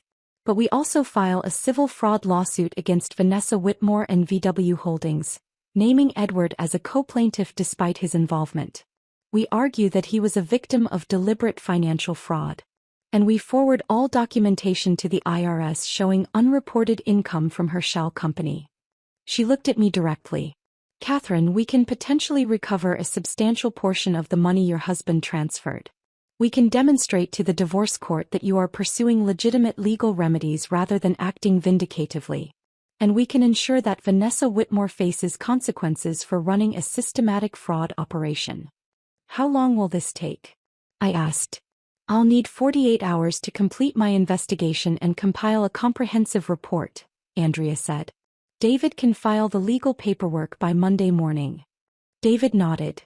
The divorce filing will include detailed financial exhibits documenting Edward's fraudulent mortgage, unauthorized depletion of marital assets, and payments to Vanessa's company. The civil fraud lawsuit will demand full return of all transferred funds plus damages. And the IRS documentation will trigger an audit that will scrutinize Vanessa's entire financial structure. He paused, meeting my eyes. Once we set this in motion, there's no going back. Your husband will know you've discovered everything. Vanessa will know she's been exposed. This will get ugly. It's already ugly, I said. They made it ugly when they threw car keys at me in a parking lot and drove away together. I'm just documenting the ugliness they created. Andrea began packing up her materials. I'll have the report to David by Sunday evening. He'll file everything Monday morning. After they left, I sat alone in my kitchen and felt something shift inside me. The rage was still there, hot and immediate. But underneath it, something colder and more focused had taken root. Edward and Vanessa had underestimated me. They had assumed I would accept humiliation quietly and disappear without causing problems. They were about to learn exactly how wrong that assumption had been. Monday morning, David filed the paperwork. Divorce petition with comprehensive financial exhibits. Civil fraud lawsuit against Vanessa Whitmore and VW Holdings. Documentation forwarded to the IRS showing systematic underreporting of income. Everything I had assembled over that long sleepless night, now transformed into legal action that could not be undone or ignored. I spent Monday working from home, trying to focus on client projects but finding my attention repeatedly drawn back to my phone. Waiting for the inevitable response. Knowing that Edward would receive notification of the divorce filing within hours. Knowing that Vanessa would be contacted by her attorney about the fraud lawsuit. Knowing that everything I had set in motion would trigger consequences I could anticipate but not fully control. Tuesday morning arrived with Edward's phone call at 6. I was already awake, drinking coffee in my kitchen and watching dawn break over the white picket fence that suddenly seemed like the most pathetic symbol of false security imaginable. Catherine. His voice was high and tight with panic. Vanessa's attorney contacted me. She's threatening to sue me for defamation and harassment. She says I misrepresented our business relationship and she's terminating our consulting agreement immediately. I need those documents showing the payments were legitimate business expenses. I need proof that VW Holdings was actually providing consulting services. I took a slow sip of coffee before responding, letting the silence stretch between us. There are no documents showing that, Edward. Because it was not a legitimate business relationship. She was scamming you. What are you talking about? The panic in his voice was escalating toward something that might have been hysteria. Of course it was legitimate. Vanessa was helping me develop relationships with high-net-worth clients. That's what the consulting agreement covered. VW Holdings is not a consulting firm, I said, keeping my voice calm and factual. It's a shell company Vanessa uses to collect payments from multiple men she's running the same operation on. You've been paying for access to her, disguised as business consulting. And she's been failing to report that income to the IRS. I filed for divorce yesterday and included civil fraud charges against both her company and her personally. The IRS received copies of all documentation this morning. The silence that followed was so profound I thought he might have hung up. Then I heard his breathing, rapid and shallow, the sound of someone whose world was collapsing in real time. You did what? His voice had dropped to something barely above a whisper. Catherine, you can't just, she'll destroy me. Her family has connections everywhere. They'll ruin whatever's left of my career. Your career? I asked, and I could not keep the edge from my voice. You threw car keys at my chest in a parking lot full of your colleagues and told me to find my own way home while you left with your mistress. You drained our children's college funds to pay a woman who was treating you like a client. You forged my signature on mortgage documents. And you're worried about your career? Before he could respond, my phone buzzed with another incoming call. Margaret Ashford. The woman who had looked at me with sympathy at the gala while her husband quickly guided her away from my public humiliation. Edward, I have another call, I said and disconnected without waiting for his reply. Catherine, this is Margaret Ashford. We met briefly on Saturday evening. I remember. Thank you for calling. I'm calling because my husband Thomas just informed me that Meridian Imports terminated Edward's employment this morning. Margaret's voice was careful, as though she was choosing each word deliberately. Apparently someone sent the dealership ownership detailed documentation of Edward's relationship with a client, including evidence that he was accepting payments from that client in exchange for providing her with confidential information about other dealership customers' financial situations and purchase patterns. That's grounds for immediate termination under his employment contract. I had not sent that information to Meridian, which meant someone else had. Someone who knew about Edward's relationship with Vanessa and had been waiting for the right moment to act. I appreciate you letting me know, I said. Catherine, there's something else. Margaret paused, and I could hear her taking a breath as though preparing to share something difficult. Vanessa Whitmore contacted my husband this morning in a complete panic. Apparently her family's attorneys have informed her that the IRS documentation you filed has triggered an audit not just of VW Holdings but of Whitmore Development Corporation's entire financial structure. Her father is reportedly furious. He's cut off her access to family funds until the situation is resolved. The Whitmore family is very protective of their reputation and very concerned about their own tax exposure. The information settled over me with a weight that felt almost physical. Vanessa's wealthy family, the source of her confidence and her sense of invulnerability, had abandoned her, cut her off financially, left her to face the consequences of her fraud operation alone. She's asking Thomas if he knows any way to make the lawsuit go away, Margaret continued. She's offering to return some of the money if you'll agree to drop the charges and the IRS notification. My husband told her he couldn't help with that and suggested she speak with her attorney. Thank you for telling me this, Margaret. Catherine, you should also know that several of us wives have been comparing notes since Saturday evening. Vanessa's done this before to other families. What you're doing by pursuing legal action is protecting people who might otherwise become her next victims. Don't let anyone tell you this is vindictive or excessive. It's appropriate accountability for documented fraud. After Margaret hung up, I sat in my kitchen holding my cooling coffee and feeling something that might have been vindication beginning to compete with the exhaustion that had been accumulating since Saturday night. Wednesday evening, Edward appeared at our home. I watched through the window as he parked his car in the driveway and sat there for several minutes before finally getting out and walking to the front door. When I opened it, I barely recognized the man standing on my porch. He had aged visibly in just 4 days. Dark circles under his eyes suggested he had not been sleeping. His clothes were wrinkled and mismatched, his hair uncombed, his usual meticulous grooming completely abandoned. His characteristic confidence had been replaced by something that looked like desperation mixed with genuine fear. "Catherine, please. We need to talk about this reasonably. I made mistakes, but filing lawsuits and involving the IRS is vindictive. Think about the children." I stepped aside and let him in, but I did not invite him to sit. We stood in the entryway like strangers rather than people who had shared a home for 15 years. "I am thinking about the children, Edward. I'm thinking about how you liquidated their college fund to pay your mistress. I'm thinking about how you put our home at risk with an illegal second mortgage. I'm thinking about how you publicly humiliated their mother in front of your colleagues. Everything I'm doing now is protecting them from the consequences of your choices." Vanessa said this was all a misunderstanding. She claims the payments were legitimate consulting fees for business development advice. I walked to the kitchen and retrieved the folder of documentation Andrea had assembled. I laid it out on the dining room table where Edward could see it. Bank statements showing payments to VW Holdings. Corporate filings proving it was a shell company. Email records Andrea had obtained through legal discovery showing communications with 3 other men who had paid Vanessa under identical circumstances. "James Morrison from your finance department," I said, pointing to one set of documents. "Kevin Chong from Fleet Sales. Robert Sullivan, who retired last year. All of them made payments to VW Holdings LLC. All of them had affairs with Vanessa. All of them thought they were investing in business opportunities that never materialized. You weren't special, Edward. You were just the latest mark in a pattern she's been running for years." He stared at the documents, his hands trembling as he picked up pages and set them down again. "She told me I was different.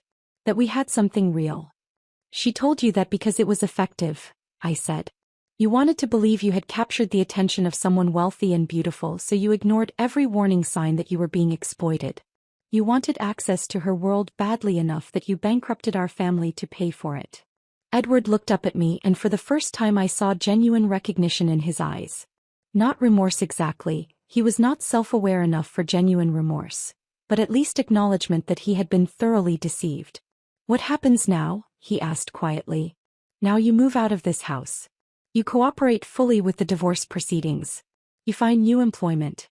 And you hope the judge shows mercy when determining child support, because based on current income calculations, you're going to struggle to make those payments. Where am I supposed to go? I genuinely do not care, Edward. Perhaps you should call Vanessa and ask if her Greenwich estate has a spare room. Though I suspect she's not taking your calls anymore." He left that evening with 2 suitcases, loading them into his car while I watched from the window. The same car I had driven home Saturday night. The keys he had thrown at me still sat in my desk drawer, kept as evidence for the divorce proceedings. After he left, I sat alone in the kitchen and realized I could no longer protect our children from the truth. Olivia and James deserved to know why their father had moved out, why their lives were about to change dramatically. They deserved honesty rather than comfortable lies that would eventually unravel anyway. I called my parents and asked them to bring the children home the following morning. When Olivia and James walked through the door Thursday morning, I saw immediately that Olivia had already guessed most of what had happened. Her expression was guarded, protective of her younger brother who looked confused about being brought home early. I sat them both down at the kitchen table. "Your father and I are getting divorced. He made choices that broke trust in our marriage. He was spending time and money on someone else instead of our family. I know this is hard and I'm sorry you have to go through this." James cried. Olivia reached across the table and took my hand. "I'm proud of you, Mom," she said, "for not pretending anymore." The 6 weeks between Edward moving out and our court date passed in a strange blur of activity and waiting. I worked with David and Andrea to refine our documentation, adding layers of evidence that made Edward's fraud increasingly impossible to dispute. I met with my children's school counselors to explain the family situation and ensure Olivia and James had support systems beyond what I could provide alone.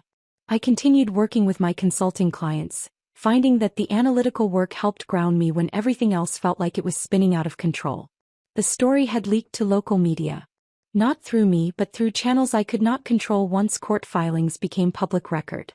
A reporter from the Connecticut Post called me 3 times asking for comment on what they were calling the luxury car love triangle fraud case. I declined to speak with them. My silence did not stop the coverage. The narrative was too compelling. A wealthy socialite running a systematic con operation on multiple married men. A shell company disguised as business consulting. Nearly $1 million in unreported income. Federal prosecutors reportedly considering wire fraud charges. Edward's life had collapsed with remarkable speed. Terminated from Meridian Imports. Unable to find comparable employment in the luxury automotive industry because word traveled fast in that insular community. Living in a studio apartment 40 minutes away that he could barely afford on unemployment benefits. Vanessa had stopped returning his calls the moment her attorney contacted her about the fraud lawsuit. The business opportunity Edward had been so excited about, the one he had demanded $50,000 from my business account to invest in, had evaporated completely. The divorce hearing was scheduled for a Thursday morning in late October. The courthouse was smaller than I had anticipated, less imposing than the courtrooms shown on television but no less consequential. The building itself was old. Built in an era when government architecture was meant to project stability and permanence rather than modern efficiency. High ceilings. Wooden benches worn smooth by generations of people waiting for their cases to be called. The smell of old paper and floor polish and the anxious sweat of people whose lives were being decided by judges they had never met. Judge Marianne Sheffield presided over family court matters in this district. David had briefed me extensively on her background and reputation. 58 years old. On the bench for 19 years. Former prosecutor who had handled financial crimes before being appointed to the judiciary. Known for having zero tolerance for any form of financial fraud within marriages. David said she had never once, in nearly 2 decades of presiding over divorce cases, awarded favorable terms to a spouse who had committed documented financial betrayal. Her rulings were thorough, well-reasoned, and consistently upheld on appeal because she was meticulous about following legal procedure while delivering justice that felt appropriate to the circumstances. Edward sat at the defendant's table with a public defender who looked barely old enough to have graduated law school. Edward could no longer afford private representation. The young attorney kept glancing at the thick folders of documentation David had submitted to the court, and I could see in his expression that he knew his client was indefensible. He was here because the system required Edward to have legal representation, not because there was any realistic argument to be made in Edward's favor. Judge Sheffield entered and we all stood. She was exactly as David had described. Steel gray hair cut in a practical style that required minimal maintenance. No jewelry except for simple earrings and a watch. Reading glasses hanging from a chain around her neck.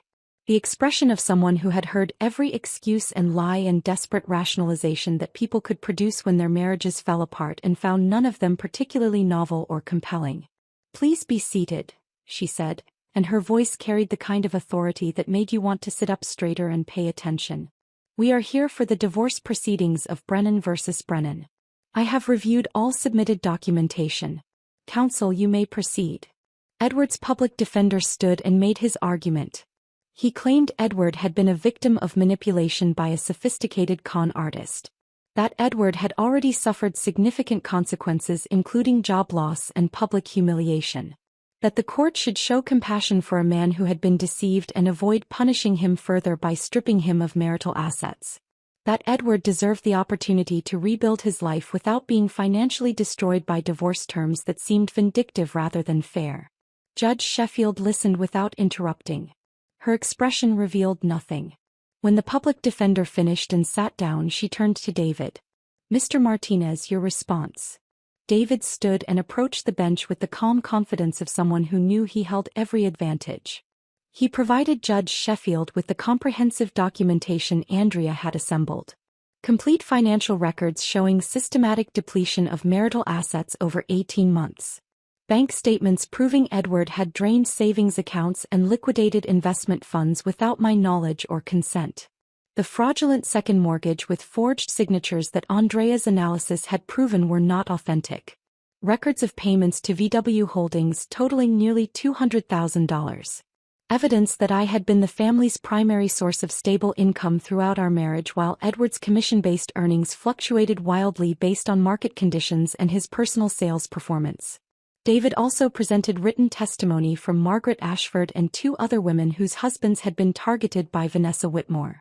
Their statements described identical patterns of behavior.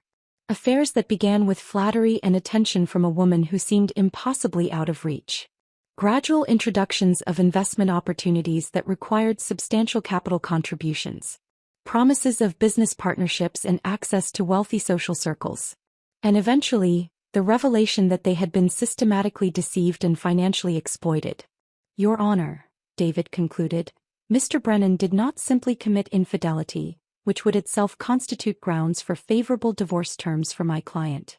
He systematically defrauded his own family by liquidating assets without spousal consent, forging legal documents to obtain loans against property he did not solely own, and prioritizing payments to his mistress over his children's welfare and education. He threw car keys at his wife's chest in a parking lot full of witnesses and told her to find her own way home while he left with another woman. He publicly humiliated the mother of his children. And he did all of this while positioning himself as the family breadwinner despite the documented evidence that Mrs. Brennan's consulting income provided the stable financial foundation that supported their household throughout their marriage. Judge Sheffield had been reading through the documentation while David spoke. Now she looked up, removed her reading glasses, and fixed Edward with a stare that could have frozen water. Mr. Brennan, I have been on this bench for 19 years. In that time, I have presided over hundreds of divorce cases involving infidelity, financial disputes, and contested custody arrangements. I have seen marriages destroyed by addiction, by abuse, by fundamental incompatibility, and by simple neglect accumulated over years of failing to maintain partnership. But I have rarely encountered such comprehensive and deliberate financial betrayal within a marriage as what is documented in the evidence before me. She paused and I watched Edward physically shrink in his chair. His shoulders curved inward. His head dropped slightly. He looked like he wanted to disappear through the floor. You did not simply have an affair, Judge Sheffield continued. You destroyed your family's financial security to fund that affair. You forged your wife's signature on mortgage documents, which is not merely grounds for divorce but constitutes potential criminal fraud that could result in prosecution if Mrs. Brennan chose to pursue that option. You liquidated your children's education funds without consent or discussion. You systematically drained savings accounts that your wife had contributed to and built through her own professional labor. And you did all of this while maintaining the fiction that you were the primary financial provider for your household, when the documented evidence shows that Mrs. Brennan's consulting practice provided consistent and stable income while your commission-based earnings fluctuated significantly. Judge Sheffield put her reading glasses back on and looked down at her notes. The court awards Mrs. Catherine Brennan full ownership of the marital home, with Mr. Brennan's name to be removed from all property documents and title transferred solely to Mrs. Brennan. All remaining marital assets, including vehicles currently titled in either spouse's name and all investment accounts, are awarded to Mrs. Brennan. Mr. Brennan will be responsible for repaying the fraudulent second mortgage in full through a payment plan to be established with the lending institution. Child support is set at 30% of Mr. Brennan's gross monthly income, to be paid directly to Mrs. Brennan on the first of each month. Mrs. Brennan is awarded full legal custody of both minor children, with Mr. Brennan receiving supervised visitation rights pending successful completion of family counseling to be arranged through the court's Family Services Department. Edward's attorney started to stand, perhaps to object, but Judge Sheffield held up one hand. I am not finished. Mr. Brennan, you are extraordinarily fortunate that this court lacks jurisdiction to order you to repay the funds you transferred to Ms. Whitmore's company, as that matter is subject to separate civil proceedings currently underway. You are also fortunate that Mrs. Brennan has not filed criminal charges regarding the forged signatures on mortgage documents, though I note for the record that this option remains available to her should she choose to pursue it in the future. This court is adjourned. We walked out into October sunshine that felt almost too bright after the dim courtroom. David was already talking about next steps in the civil case against Vanessa, explaining that her attorney had been making overtures about potential settlement to avoid the publicity of a trial. My parents were waiting outside with Olivia and James, standing slightly apart from the small crowd of people waiting for other cases to be called. The moment my children saw me, they ran. James reached me first, crashing into me with the full force of an 11-year-old who had been worried about his mother. Olivia was more measured but no less urgent, wrapping her arms around both of us. "Is it over?" Olivia asked, her voice muffled against my shoulder. "It's over," I said. "And we're going to be okay." James pulled back slightly to look at my face. "I'm glad we don't have to pretend anymore." I realized in that moment that my children had understood far more than I had given them credit for. They had been watching their parents' marriage slowly disintegrate. They had sensed the tension and dishonesty even when I thought I was hiding it successfully. And they had been waiting for someone to finally acknowledge the truth they already knew. 2 weeks after walking out of that courthouse with my children, my phone rang with a call from a number I did not recognize. I almost let it go to voicemail. I had been fielding calls from reporters and curious acquaintances since the divorce became public, and I had learned to screen carefully. But something made me answer. "Mrs. Brennan? My name is Linda Foster. I got your number from Margaret Ashford. I hope you don't mind me calling directly, but I need help and Margaret said you might understand my situation better than anyone else." Her voice carried a tremor that I recognized immediately. The sound of someone whose world had just collapsed and who was trying desperately to hold herself together long enough to ask for help. "Tell me what's happening," I said. Over the next 40 minutes, Linda described a situation that felt uncomfortably familiar. A husband who traveled frequently for work. Credit card charges that did not make sense. Money disappearing from their savings account with explanations that became increasingly vague. A business investment he claimed would transform their financial future but required immediate capital she was supposed to trust him about without asking too many questions. "Margaret told me what you did," Linda said. "How you investigated your husband's finances and found evidence of fraud. I need someone who can do that for me. I need someone who understands what I'm going through and won't tell me I'm being paranoid or controlling." I spent 3 days analyzing Linda's financial records. What I found was not identical to Edward's betrayal but followed similar patterns. Her husband had been funding an online gambling addiction for 7 years, taking out loans in her name without her knowledge, forging her signature on credit applications, and systematically draining their retirement accounts to cover losses that totaled nearly $80,000. Linda filed for divorce the following week, armed with documentation that made her husband's fraud impossible to dispute. She was not the only one who called. Within a month of the divorce hearing, I received inquiries from 3 other women, all of them referred by someone who knew someone who had heard about my case. Their situations varied. One woman's husband had been conducting an online relationship with someone he had never met in person, sending money for supposed emergencies that never seemed to end. Another had discovered her husband maintained a second family in a different state, supported entirely by funds he had diverted from their joint accounts. I helped all of them. I analyzed their financial records with the same ruthless precision I had applied to my own situation. I identified hidden accounts and fraudulent transfers and patterns of deception their husbands thought were too sophisticated to be discovered. I connected them with attorneys who understood marital fraud. I provided expert testimony when their cases went to court. The work was different from my corporate consulting practice. More personal. More emotionally intense. The clients were not faceless businesses but women whose lives had been systematically undermined by people they had trusted completely. But the work was also deeply satisfying in ways my previous projects had never been. I could see the direct impact of what I was doing. I could watch women who had been financially devastated begin to rebuild security and confidence. By the end of the year, I had consulted on 8 divorce cases involving financial fraud. My practice was evolving into something I had never anticipated but that clearly served a need that existing resources were not adequately addressing. The civil case against Vanessa Whitmore resolved through settlement 3 months after the divorce hearing. Her attorney had been pushing for resolution to avoid the publicity of a trial, and David had been willing to negotiate because settlement meant guaranteed recovery rather than the uncertainty of litigation. The terms were comprehensive. Vanessa would repay all funds Edward had transferred to VW Holdings, plus damages, plus our legal fees. The total came to $220,000, to be paid in installments over 5 years with significant penalties if she missed any payment. The settlement also required her to dissolve VW Holdings completely and permanently, ensuring she could not simply restart the same operation under a different name. But Vanessa faced consequences that extended far beyond what our lawsuit could impose. The IRS assessment totaled $340,000 in back taxes, penalties, and interest.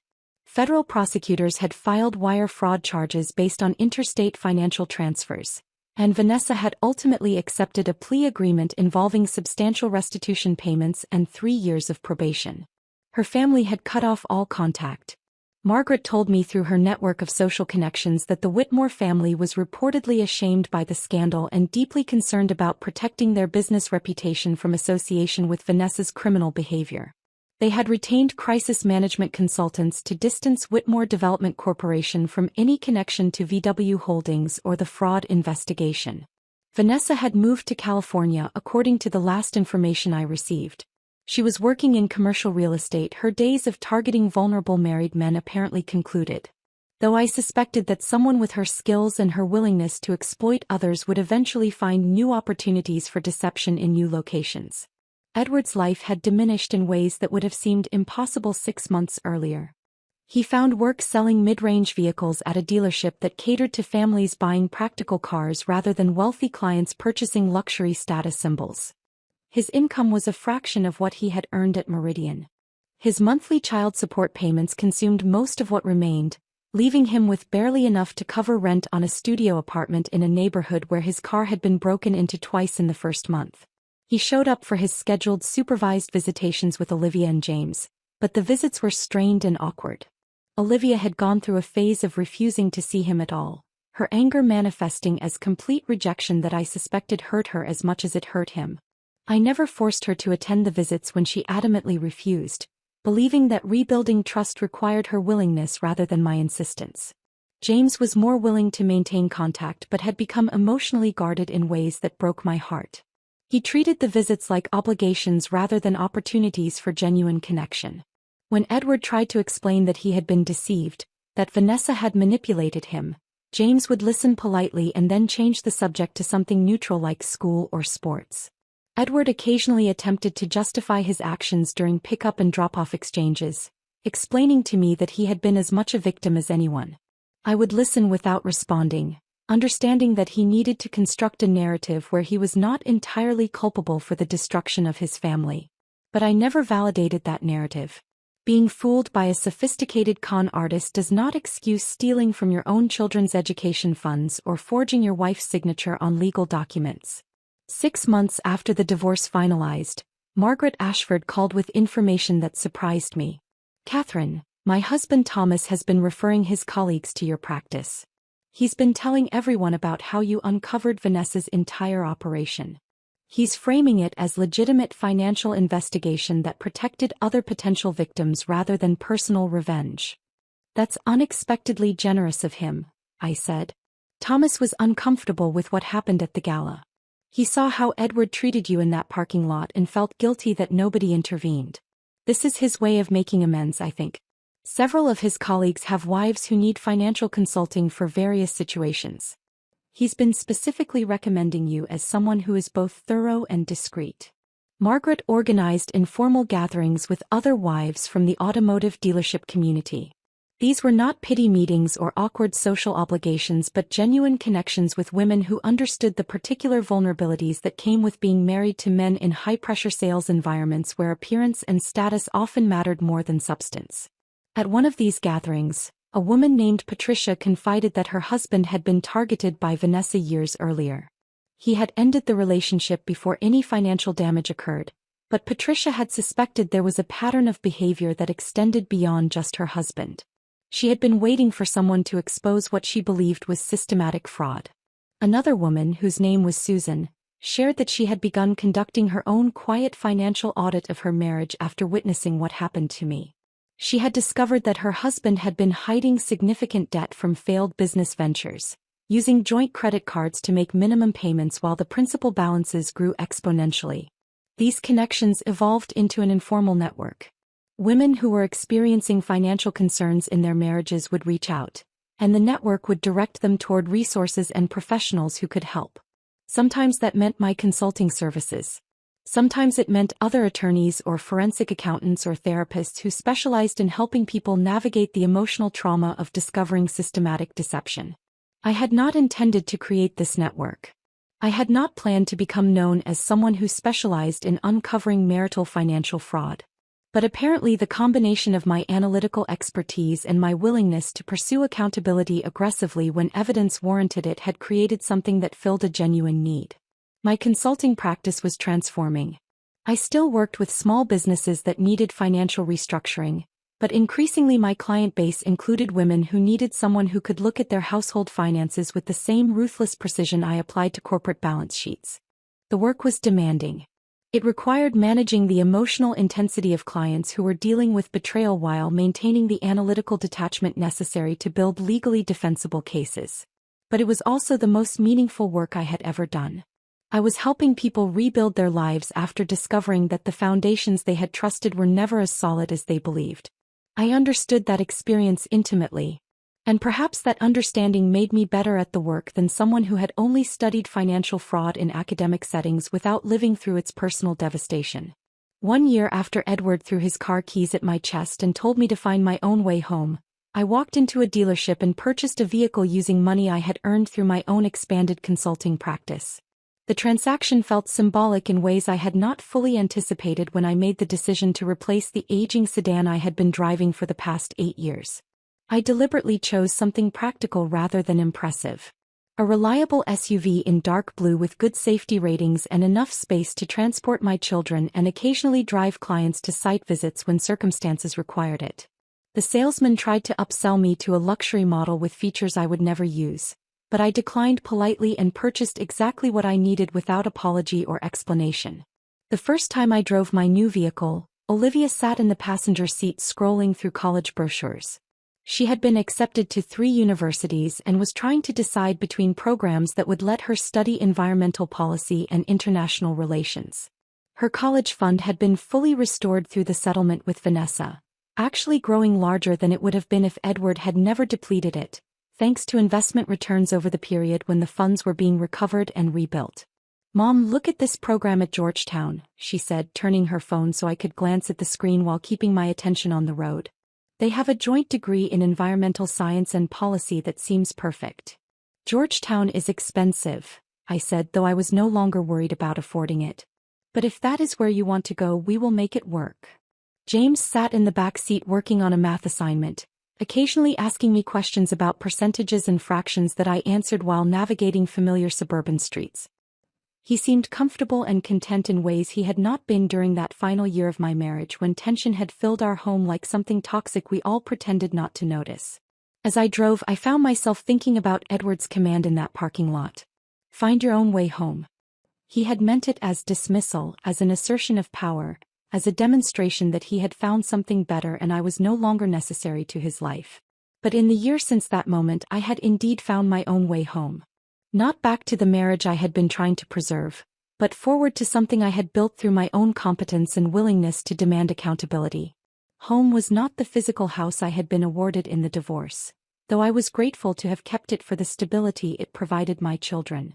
Home was the sense of self-respect I had reclaimed, the financial security I had rebuilt, the knowledge that I would never again accept mistreatment as the price of maintaining appearances.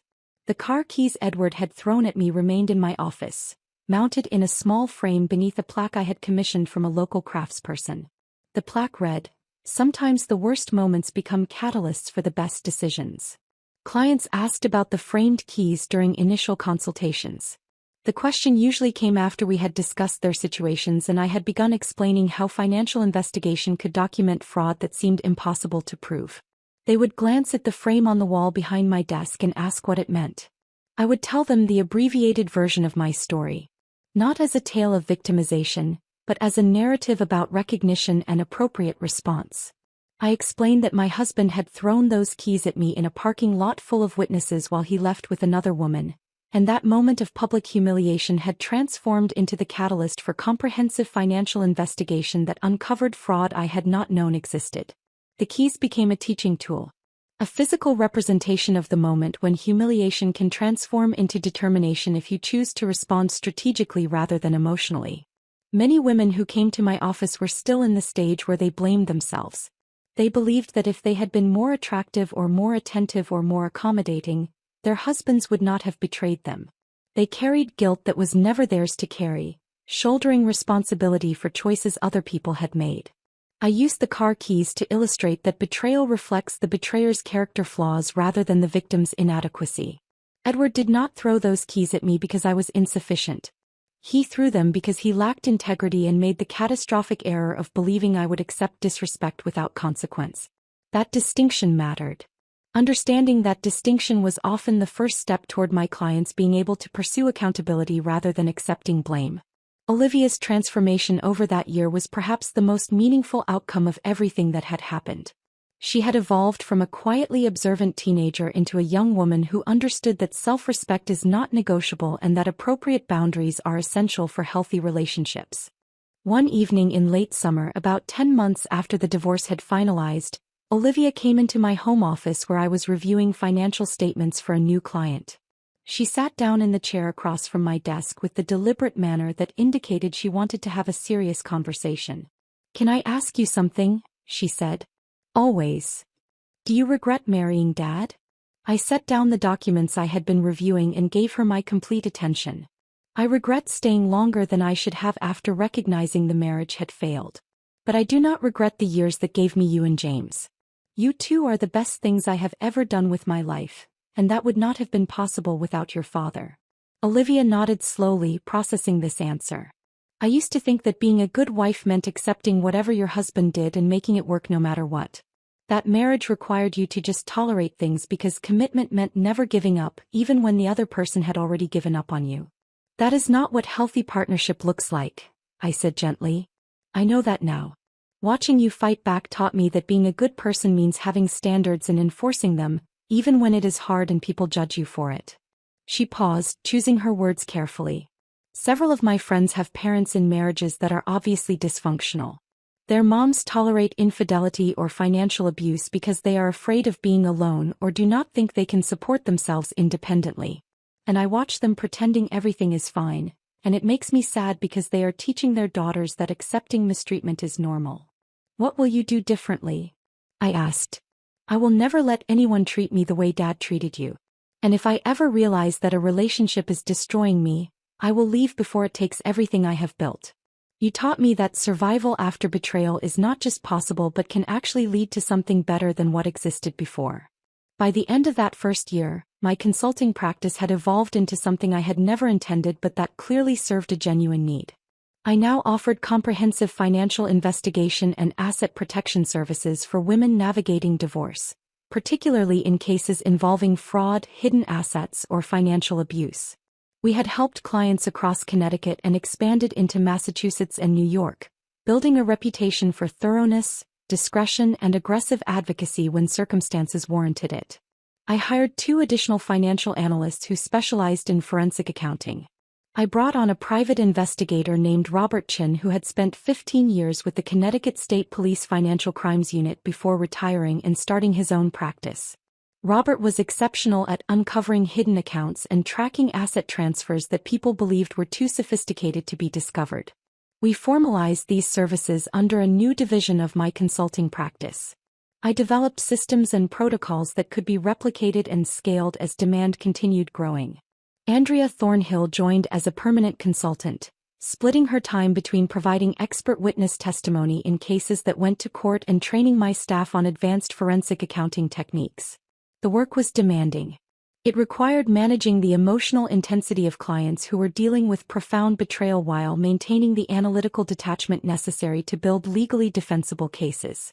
But it was also the most meaningful work I had ever done. I could see direct impact in real time.